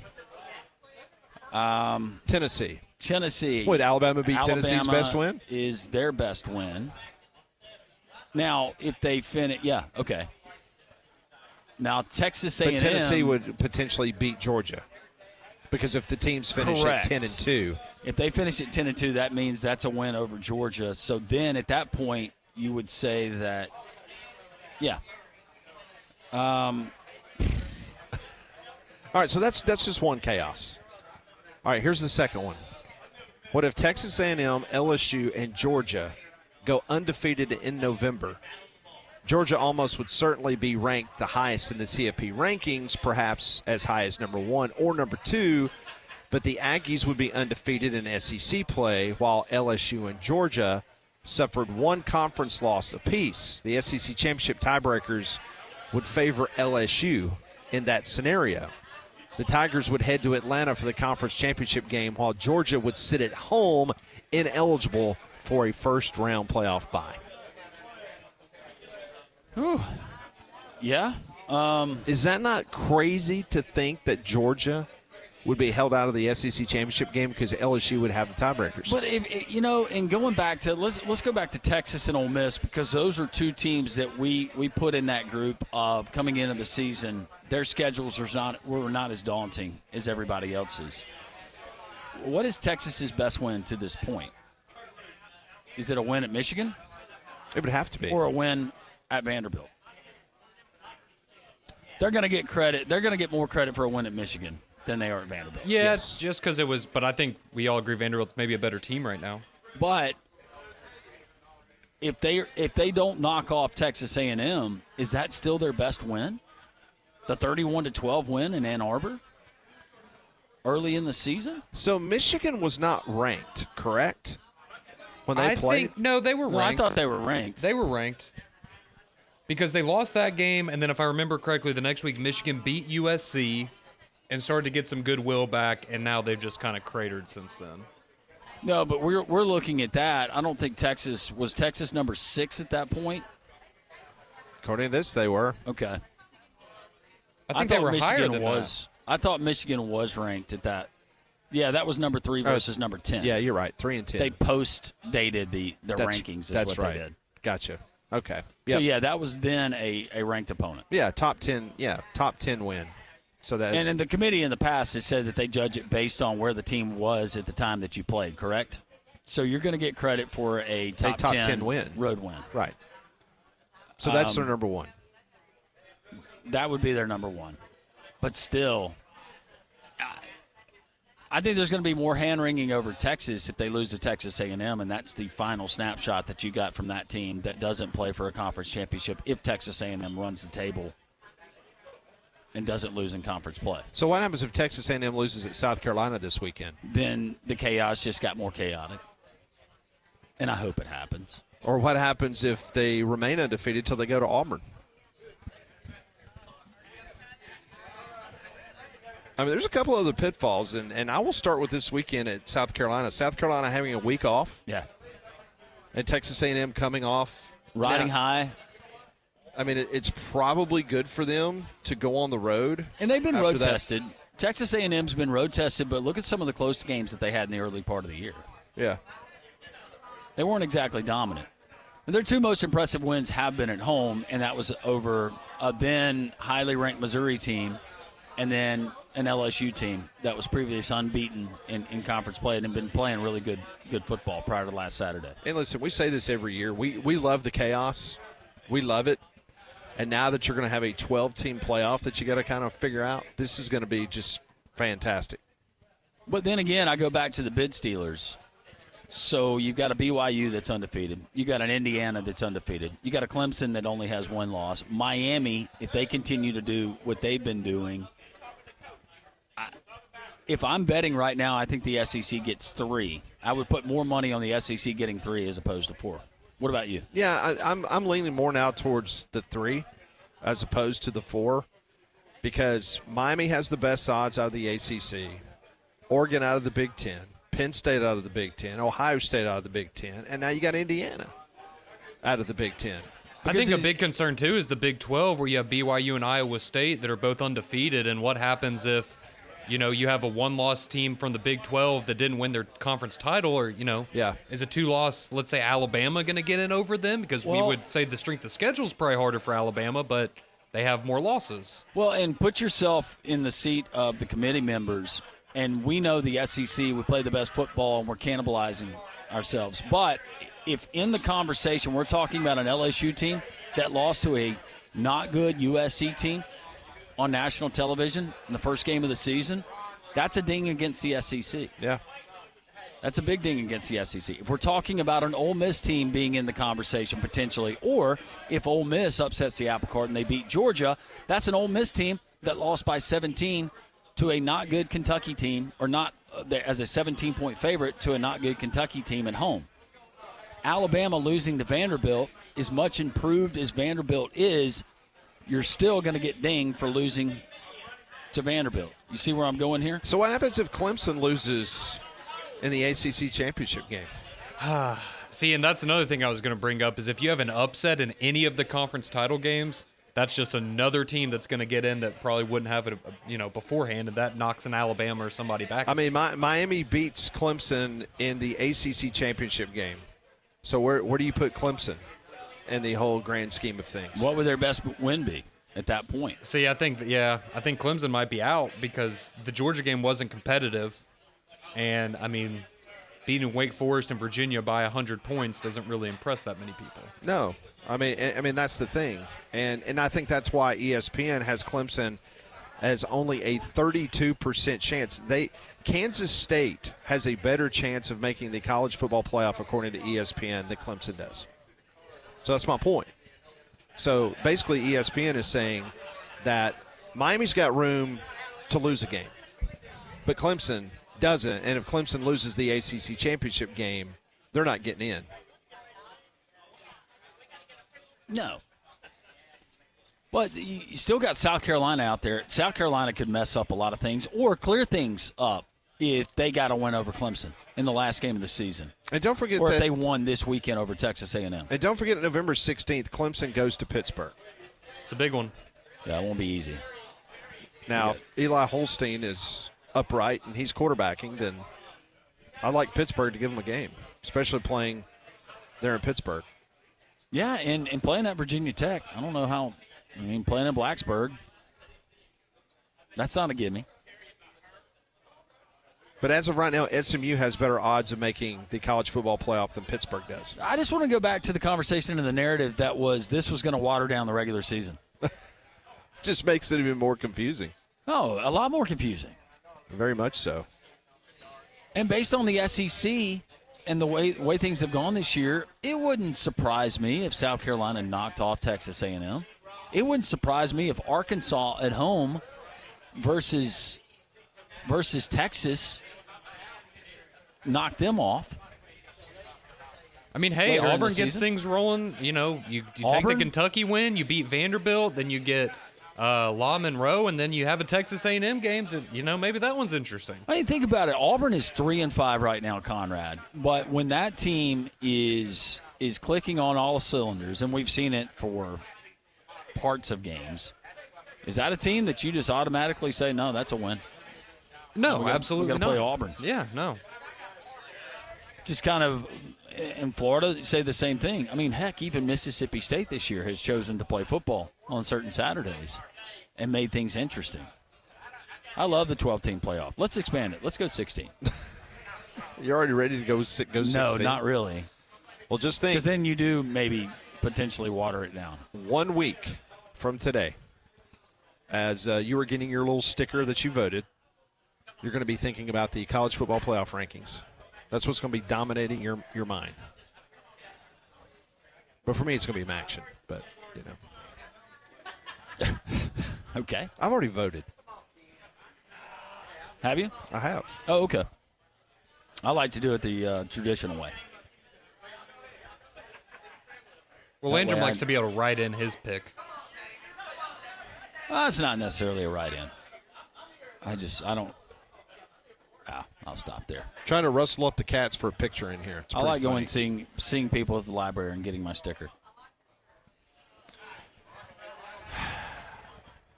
Okay.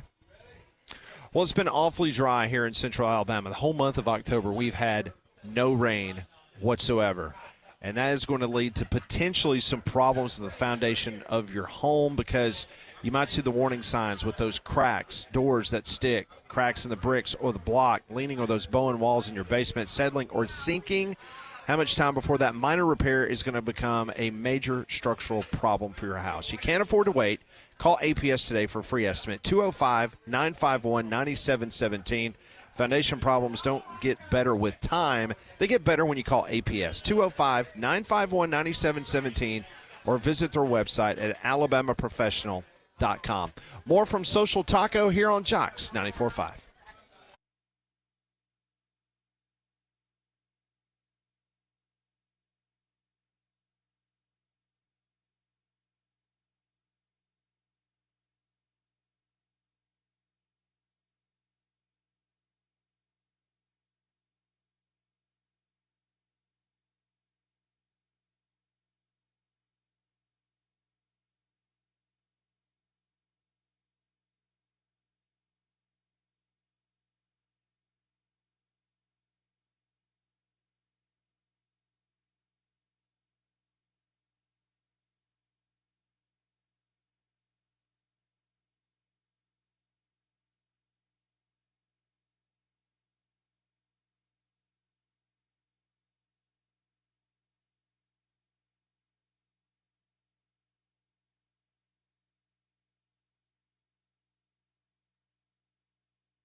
Welcome back to Three Man Front. We're live at Social Taco here, the Taco Terrace here in Homewood. Social Taco here each and every Tuesday from 10 until 2. We've been talking about these chaos scenarios for the college football playoff. There's a lot of projections, and we'll get Molly's projections tomorrow, Landrum, in regards to her bowl projections and how many SEC teams she has in the 12-team playoff. There's already been some that's come out earlier this week that's only got 3 SEC teams. And we were just having this conversation about what would be the best win for the Texas Longhorns so far. And we were talking about Michigan. And when they played Michigan, Michigan was ranked number 10 in America. Texas was number 3. And that got into the conversation as, does the committee, do they look at the time they played the ranking or how that team ended up at the end of the year? Yeah, I've always understood it as, because I've heard it from committee members in the past, is they look at where the team was ranked at the time of the game being played, and maybe they use that in going along with other factors. If a team after that point has had significant injuries, anything like that, then you don't take away from where that team was at the time that the game was played. Text coming in, 205-834-9450. This one was no, the college football playoff does not count what a team was ranked when you beat them. They only consider what a team is currently ranked. Texas's win is now considered an unranked win against Michigan. All right, well, that is contradicted by the College Football Committee playoff committee, highly values wins against teams that were ranked at the time of the game. It's a significant factor in determining a team's strength of schedule and overall performance, which are key elements that the committee considers when ranking teams for the college football playoff. Let's also not forget their game control against UTSA. I mean, it was off the charts. Like, they're going to get high marks for that. I mean, come on, guys. They are. They are certainly going to. So, to our person that says, that's not the case, unless they've changed the criteria in the past, because I've heard that come out of whoever the spokesperson at the time was for the committee chair, and saying, but yeah, you look at the time, where they, where they were ranked. But at the end of the day, if Michigan ends up being Texas's best win, then that means that Texas has dropped one along the way, or a couple, and then it's a moot point. So we appreciate your interaction. Keep the text flowing in. Sam from Birmingham texting into the show, and he says Texas A&M is losing Saturday and to Texas. Tennessee losing to Georgia, and Georgia beating Ole Miss. That is his chaos that he is predicting. Okay. Yeah, and Drake says if Florida beats Georgia, it'll be a major shakeup. For your sake, Drake, and you're a Florida fan, do you really want that? Because that would pretty much secure Billy Napier sticking around another year. And if you missed our interview with David Waters, I want to go back to something that he told us. We kind of asked him, hey, what are you hearing in regards to some names? He mentioned Lane Kiffin. That's been a name that has been prevalent for a long time. But he also brought up Marcus Freeman at Notre Dame. That intrigued me. Kind of got my antenna up a little bit when he said that. James Franklin, there's been no secret that he has made it known throughout the last 4 or 5 years that he would love the opportunity potentially to get back south and maybe to get back in the SEC. I think a lot, Conrad, will be determined on whether Penn State, how well they do in regards to where their fitting is going to be in the college football playoff. Well, I was about to say, I think we may have an answer on James Franklin after this weekend, right? Because if you're able to finally get over that hump, so to speak, and beat Ohio State, you're going to be sitting in a really good spot there in the Big Ten, and he might be, want to stick around. But, I mean, now with Oregon coming in here, I know Michigan's having a down year, but, I mean, if you lose this game to Ohio State, it's, it's just going to be how long do you want to be stuck in the same, it's like Groundhog Day every year for them, right? They win 10 games, but they don't beat Ohio State and Michigan, and we'll see if he wants to keep doing that. That would be very interesting, though, in Florida with James Franklin. So, Kirk Cignetti in Bloomington for Indiana. You were looking this up earlier. His buyout is what, $20 million? It's $20 million if he were to leave prior to December 30th. Then it drops. And then after that, it drops to $17 million. But still, that's a hefty chunk. If we're talking about how much for Billy Napier, $27 million. 27. So $44 million. Yeah, $44 million. Yep, for a football coach. Not counting the other staff. Yeah. That you're bringing in, that you're paying off, and all that other jazz. It's a lot of money. You better know which direction you're going to go. Now, I'm not really sure because with Notre Dame being a private school, I'd probably be pretty difficult to try to figure out what his contractual status is at Notre Dame. But when he said that one to me, that's interesting. That's a name we've never heard tied to that job. So is he putting out feelers with his representation? Or his representation just doing what they're paid to do, and that is keep your name out there. And if it means leverage or getting another big-time deal from the folks at Notre Dame, maybe that's That's the posturing. Okay, so Pat, tell me if you're seeing something different. It looks like his buyout, Marcus Freeman's buyout at Notre Dame, is $4 million. That seems shockingly low. It does, but does it really? First head coaching job. It's like I wasn't thinking that Marcus Freeman would be in the $20 million, but I would have thought he's at least in the teens. When he was hired at Notre Dame, he was making $6.6 million. That was his initial contract. So yeah, I'm seeing the same thing. It'd be $4 million, which that's you can make room for that. Yeah, I was about to say, compared to Kirk Cignetti and Napier's buyout, that's $44 million, and then you get $4 million for Marcus Freeman. I don't know. I think you could stomach that if you really think he's the guy. And that would mean that he'd want to come south. And then I think we know that there would be a phone call probably made to the Nashville area from the Fighting Irish. Yes. I think that goes without saying. Clark Lee would probably be number one. So we might still get some chaos on the coaching dominoes before it's all said and done. Does Diego Pavia, does he have another year after this year? Could he go to Notre Dame? I thought someone said he was done. I thought he was done. I kind of want to see more of Diego Pavia after this season. Or selfishly, how about UFL, Birmingham Stallions? We're trying to get that going. Yeah, that would be good. When we come back on Three Man Front, we'll do some Pat Ponders. We'll also do the worst thing I've seen. We've got another 30 minutes to go here at Social Taco. This is Jocks 94.5.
It is 1:30 on Jocks 94.5. We're live at Social Taco. It's another just an incredible crowd. We always appreciate it. Humbles us to see all the great listeners come by here and get lunch and be able to talk and take pictures and hang out when we can. So appreciate that very much. It's awesome just to see the different walks of life, the different demographics, and watching everyone get to know each other and engage and just have civilized discussions. We don't see that every day, and that's awesome.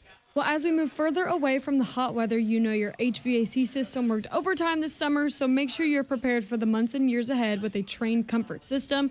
Right now, Trane's Unstoppable event offers you peace of mind with a 10-year warranty on parts and labor with select Trane home comfort systems. To learn more, go and visit Trane.com. 5 questions provided by Pat. We try to answer. This is what we call Pat Ponders. I want to know what you're thinking. Tell me what's on your mind. It's time for Pat Ponders. Brought to you by Courtesy GMC in Trussville, exit 32 off of I-459. Visit them online at courtesybirmingham.com. All right, so which SEC team currently in the top half of the SEC standings is most likely, in your opinion, to fade out of contention for the CFP? Top half of the SEC in the standings. Which team, in your opinion, is most likely to drop out of contention for the CFP? I'll go Ole Miss without looking at the standings. I think they get their third loss coming up next week. Oh, I thought you were going to say this week. No. That would be something. They could, but no. I'll say it will be the Ole Miss Rebels. I will go with LSU, and part of that is because I think Alabama's going to take care of business in 2 weeks in Baton Rouge, but you do also have Florida, which is typically a tricky game between these two teams, and then Vanderbilt as well. So there's a couple of games for LSU coming up where if Nussmeier keeps turning the ball over, I'm not going to be surprised if they have multiple losses here in the final stretch. I'm also going to go Ole Miss with Landrum on this one. Kind of looking Thanks, at the rest Molly. of the top half. Yeah, I'm sorry. I don't know. For a second, I kind of wanted to say Tennessee because, you know, they still have Georgia and they still have Vanderbilt. Mm-hmm. You never know, but I'm going to pick Ole Miss here. Pat, we can't put lipstick on the pig that is Ole Miss football this year. Okay. I've canceled my NIL subscription. You should. You should. Especially after I just put something down on the Dodgers plus 1,000 on the Dodgers. Question number 2. When the season ends, what SEC team will be deemed the most disappointing in the conference? Once again, and that could be a different definition for you. It could be a different definition for Molly or Conrad. So I'm not defining what that would be because some people. He's trying to get us to change our answer, Landrum. I know. No, I'm not. If I wasn't going to go Ole Miss, then I would say if Texas loses, and that could happen. If Texas loses to Texas A&M, just based on everything that we thought, and they missed the college football playoff, then it will be the Texas Longhorns. Yeah, I think that's a good pick. Yeah, I'll avoid the Ole Miss, the Ole Miss pick here. I'll actually go with Oklahoma. And I think a lot of that has to do with, again, coming in, I don't think any of us expected them to be in the college football playoff this year, but we viewed them as a solid top 20 team. Might take them a little while to find their legs in the SEC, but I mean, there's an argument that could be made that they're, besides Mississippi State, been the worst team in the conference this year. So that's pretty bad. I'm sorry, Pat, but I'm still going to pick Ole Miss in this one because Not a girl, Molly. you go back Love to the it. preseason, all the hype and all the expectations coming in for the Rebels and Lane Kiffin, and everything was just right there for them. And they haven't really lived up to it. I mean, they're 2-2 in the conference. You lost to Kentucky, who we know is not good. And then you go and you lose again to LSU, and then you still have, like Conrad said, Georgia and Florida on your schedule. Yeah. Molly, you're so right about Ole Miss. It's all because Jackson Dart cheated on his girlfriend, too. It's awful. That has not been proven. That's just hearsay. Oh, okay. He was just taking a picture with that girl that was scantily clad. Just because he took a friend on the private plane. You people. We're just really good friends. Y'all are brutal. Really good friends. All right, question number 3. We connect in so many other ways that aren't physical. Coach Prime's Buffaloes. Woo! Coach Prime for the Florida job. How about that? They could make a serious run for the CFP. So despite the team now being bowl eligible, their TV ratings are down 49% for the same time frame from last year. Why do you think America is not tuning in this year as compared to last for the Buffaloes? I don't know. I'll take a stab at it, and I think it's everything that we heard coming out of Colorado from Dion was it came off as whining and complaining before the start of the season and even into the season. That's my answer. I don't really know. Maybe Conrad and Molly have a better answer. No, I mean, I definitely think that's part of it. I think another part is people really latched onto that bandwagon last year and they kind of got burnt. And so I feel like maybe a lot of people just went, okay, I'm kind of done with that. It was fun for a few games. But I also think, honestly, I think the biggest part of it right now might be people love to hate Dion, right? And so when they're losing, it's fun to watch them and make fun of, look how bad Colorado is. Now that they're actually a really good football team, I feel like some of that interest is gone because people don't want to tune in and watch them be good. See, I agree. I think part of the interest is gone. Also, they're not really the shiny new toy anymore because a lot of people were really interested in Colorado to see what Dion could do. But then with all the media attention and, he's, whether you like him or not, he is pretty polarizing. I don't know, it's just kind of, for me, it's kind of gotten old. So not one of your questions, but to follow up something Molly just said. Who is the shiny new toy? In college football? Yeah. Indiana. Is it Indiana? Yeah, Yep. definitely. I would say Indiana. I will also say for Colorado, no offense, I know they played Nebraska, and that was a big game earlier in the year. But other than, you have that. They played Kansas State. I don't think people are excited to watch Colorado and Cincinnati play. I think their schedule has part of that as well. All right, next question. Would the College Football Playoff Committee have the guts to exclude Army from the playoff if they finish unbeaten? No, because that would mean a win over Notre Dame. And that would be enough to propel them? Yeah. Yeah, I agree with Landrum. If they beat Notre Dame, you can't, I know Boise State's the popular team right now, but Boise State's not going to have a win anywhere near as good as that one. So, yeah, they'd get in. Yeah, because Boise State had their chance to go against Oregon, and they didn't win that one. So I feel like you'd have to put them in, yeah. No, they would definitely not have the guts. And you know who's over the college football playoff. That's right. General. He's a general. General Clark. And while the Army, that might not, he was Air Force, right? He is Air Force? General Clark? That sounds right. No, nobody's going to have the guts to leave Army out of a college football playoff. All right, final question for today. Who will be a starting quarterback next year in the NFL Week 1? Will it be Daniel Jones or Bryce Young? Daniel Jones. I don't know why. He's played more games. He started more games. And there's so many teams that I think that they could take enough away from Daniel Jones because he hasn't been absolutely horrible his entire NFL career. They've won some games. They've actually been in a conversation when they've been playing relevant football. They won a playoff game. He beat Kirk Cousins. Yeah, This is you true. can't say that for Bryce Young, and that's not all Bryce's fault, but Daniel Jones. I mean, yeah, I guess you'd have to go with Danny Dimes. I guess. Yeah, honestly, I don't think either of them's a starting quarterback not week the question. 1 That's not the question. of Quit next year. changing Yeah, it. I know. I was just throwing that out there. I'll be honest. I'll actually go Bryce Young on this one, and the reason for that is I think there's enough teams out there that get suckered into, hey, this guy was the number 1 overall pick. I can fix him. And somebody out there will go and trade for him and give him a shot, and maybe it'll work, maybe it won't. We saw this with Sam Darnold 4 times already in his career. So I'm going to go that route. I think with Daniel Jones, he's going to cost too much money, and he is, while like Landrum said, he has won a playoff game, he's so bad and turnover prone, he'll be a backup somewhere. But I'll take Bryce on that one.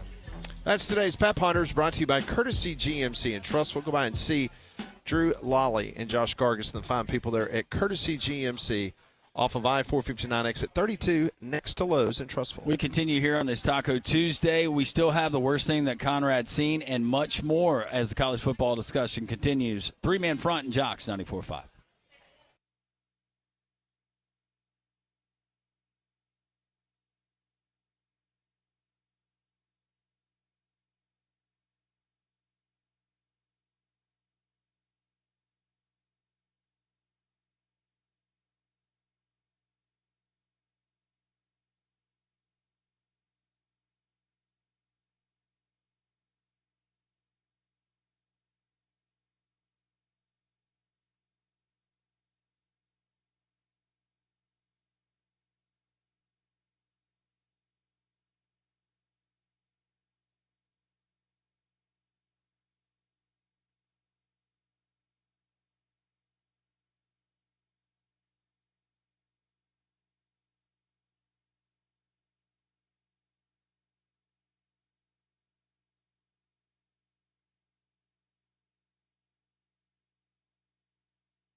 It is 1:43, Jocks 94.5. Just another incredible Tuesday. Can't thank our listeners enough for coming by and making this just a fun event each and every Tuesday here at Social Taco. Come by and enjoy some outstanding Mexican cuisine. We're here every Tuesday from 10 until 2. Yeah, we certainly appreciate our friends here at Social Taco, Taylor, Dave, the entire staff. And don't forget, it's not just during the week, not just during our show, but all weekend long. You got brunch on Saturday and Sunday, 10 to 4 on Saturday, and all day on Sunday. SocialTaco.bar for more information. And if you want to book a holiday get-together, you can certainly do it, not only here at Social Taco, but also Soho Social, Soho Standard. Just across the way, you can't go wrong just in time for the holidays. We see good. We see bad. Conrad has seen something bad. This is the worst thing that I've seen. This is the worst thing I've seen. Been in quarantine, and I need to get out and party. Woo! What's better than beach and a few drinks and Jeeps? Man, getting better than that. Law enforcement's definitely made their visit people chill out and not be as crazy. The cops are doing their job as long as they don't be mean to people who are actually being innocent. Then I'm all gravy, baby. All right, well, unfortunately, I have a sad story to share for any wildlife enthusiasts out there. That's me. Yeah, well, Landry, buckle up for this one. So we're going to go to South Africa, where the not self-appointed, but I guess the nickname for this man in South Africa is he was known as South Africa's Steve Irwin. So he was very fond of wildlife and going out and working with dangerous creatures. He was very popular on YouTube. And the man's name is Graham Dingo Dinkelman. He's known as Dingo Dinkelman.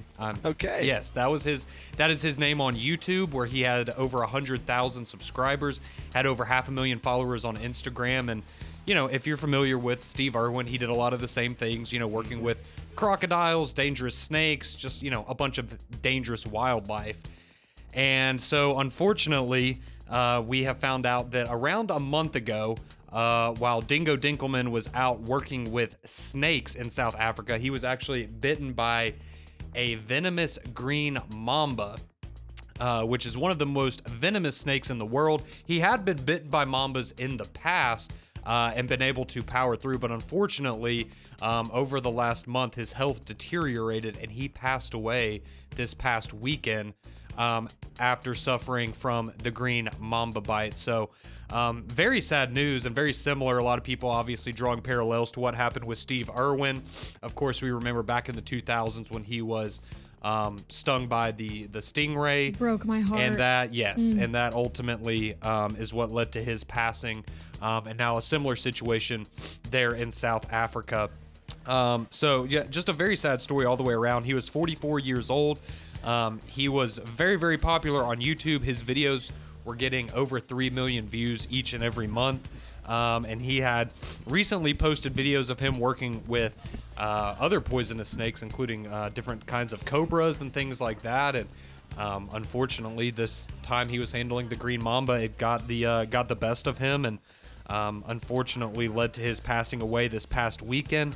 His wife, Kirsty, she posted a statement following his passing over the weekend saying, quote, "Dingo fought incredibly hard throughout this very difficult period. We know that he was fighting to be here with us, and we are so grateful for this. Sadly, despite his strength and resilience, my beloved husband passed away peacefully today, surrounded by his family." So very sad news, as Dingo Dinkelman, the popular YouTuber, wildlife YouTuber from South Africa, passed away this past weekend after being bitten by a green mamba. I was not aware that there was a green one. No, I thought the black mamba was the worst. Well, I still think that's the most venomous, but yeah, green mamba is bad. And apparently there's different based on what part of the world you find the green mamba in. Their venom can be more or less venomous. And I guess it depends on, was it a juvenile? Was it a full grown? Because a lot of times the more venomous snakes, the babies don't know how much venom to exert when they bite, as opposed to the full grown, and they'll save some of that. But well, I did do a little bit of research, and so apparently whatever the venom is that comes from the green mamba, one bite from a green mamba can distribute 65 to 90 milligrams of venom, and in order for a human to die from a bite, it only takes about 20 milligrams. So that kind of tells you right there, potentially enough venom in that bite to kill multiple grown adults. So yeah, very sad news. It is very, very sad. I'm not making light of it, but Steve Irwin with the stingray, right? Correct. And getting the barb to the heart. Yep. You think these guys, their love for wildlife and the handling, that's the way that they would prefer to go? Doing something you love doing. Probably. I mean, you have to. I mean, they know the risks. To, I guess, getting hit by a bus or. Oh, I was thinking like dying peacefully in their sleep when they're elderly, but. Okay, well. Yeah, the bus. Sure. No, I think the peacefully in your sleep, that would be number one on everybody's list. But no, I get what you're saying. Yes, I think they are well aware of the risks that they take, and that's probably, I mean, honestly, I have to imagine that's part of the enjoyment they get out of it, right? Is there's thrill seekers out there, and, handling dangerous animals is probably, gets the adrenaline going. I'm sure that's part of what they enjoy. Any line of work that you're in, and you've got to be on point every single day, and not saying that he wasn't, but also trying to. I talked to a vet, and it was a vet. A long time ago, I talked to him at a wedding. He was a vet at the Birmingham Zoo. And I asked, how many times have you been bitten by a venomous snake when having to take care of them? And he said it happened three different times. And luckily they have anti-venom that's there on site. But he said you always have to remind yourself this snake, this particular animal, they react to me. But you never know. You're still dealing with wild animals and what kind of mood or what that wild animal is thinking on that particular day. Very sad, though. I hate to see that. Yeah, very sad. But yeah, I mean, if you want, you can go look up Dingo Dinkelman on YouTube and let his memory live on through all of his different wildlife videos. It's just sad that, like you said, a lot of people just draws a lot of parallels to Steve Irwin, and I know that was one especially for me as a kid.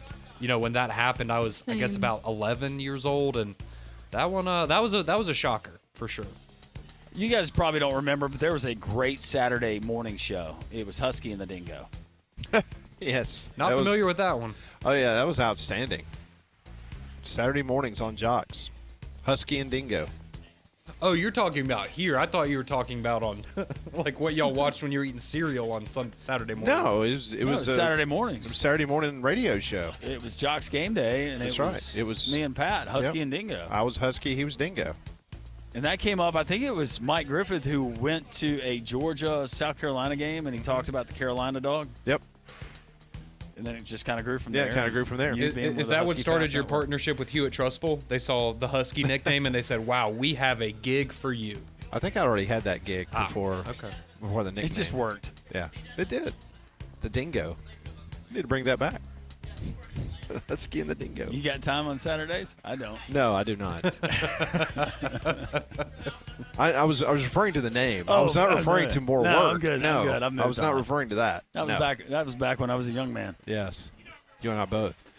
So you're going to see some clips probably later today. I have not had an opportunity because obviously we're on the radio, but I've been reading these stories coming out of Oklahoma that Brent Venables has absolutely had a killer press conference today, and everybody in the state of Oklahoma is ready to run through a brick wall for Brent Venables. One of the quotes, we've got good NIL, but at the end of the day, for me, I want guys that want to be here because they want to put on the crimson and cream. That's where it starts with me. I believe the guys in our locker room, that they love meeting that criteria, and I firmly believe that. He's had a rough go of it. I'm not right about a lot when predicting what teams are going to do in the college football season. I was never sold on Jackson Arnold being a guy who had played in 7 ball games prior to coming in and playing an SEC schedule with losing Jeff Levy, all of that everybody just assumed that Oklahoma was going to roll out and they were going to put up 30 points a game and have a shutdown defense. Now, the defense hasn't been bad, but look at all the injuries also that he has had, not only during the season, prior to the start of the season. One of your top pass catchers goes down. You have a couple of guys that go down. You could have a 5-7 Oklahoma team when it's all said and done. How about this quote? This is from Brent Venables today. Please tell me it does not involve a fire hose. It says, if the storms are a reason why guys want to leave, I'm all for it. I'll help them pack their bags. Ooh. All right. But if a guy wants to leave, are you really going to help him pack? I'm kidding. But are their bags Louis like Coach Prime's? Another good quote. We can't just crap another tackle in the middle of the season. That's a good one. That's the one. That's a good one. Somebody asked about Jackson Arnold returning next season. You're dang right he wants to come back. Why would he not? Nobody else wants him, and we've got too much invested in him. Keep the quotes coming. So get ready. So Brent Venables, apparently it was the longest press conference that literally it was the longest OU coach presser that any of the local media can ever remember. All right, you got Maine this week. You're at Missouri, November 9th. Win or loss? At Missouri, November 9th. Oklahoma at Missouri. Based on the quarterback situation, if Brady Cook plays, I got Mizzou. If he doesn't, if though, not, I'm taking Oklahoma. We could be looking at a 3-0 game final. Possibly, or 2-0. Okay, I can tell you how long the press conference was. Do you want to take any guesses? I'm going to say 1 hour and 27 minutes. Okay. Ooh, I'm going to say 38 minutes. Molly? I'll go 45. 1 hour and 6 minutes. Good night. Lot to say. It is the longest press conference Had a that a lot to coach say. has done at Oklahoma. Whew. I think the longest for Nick Saban was 15 minutes and 2 seconds. Probably. like that. 16 minutes, and he was upset with himself. Yes. After he looked at his watch afterwards and He went, couldn't how did I believe go that a he minute over? went a minute over. Yeah. Man. That's really tough. All right, coming up tonight, we've got Yankees-Dodgers, Game 4.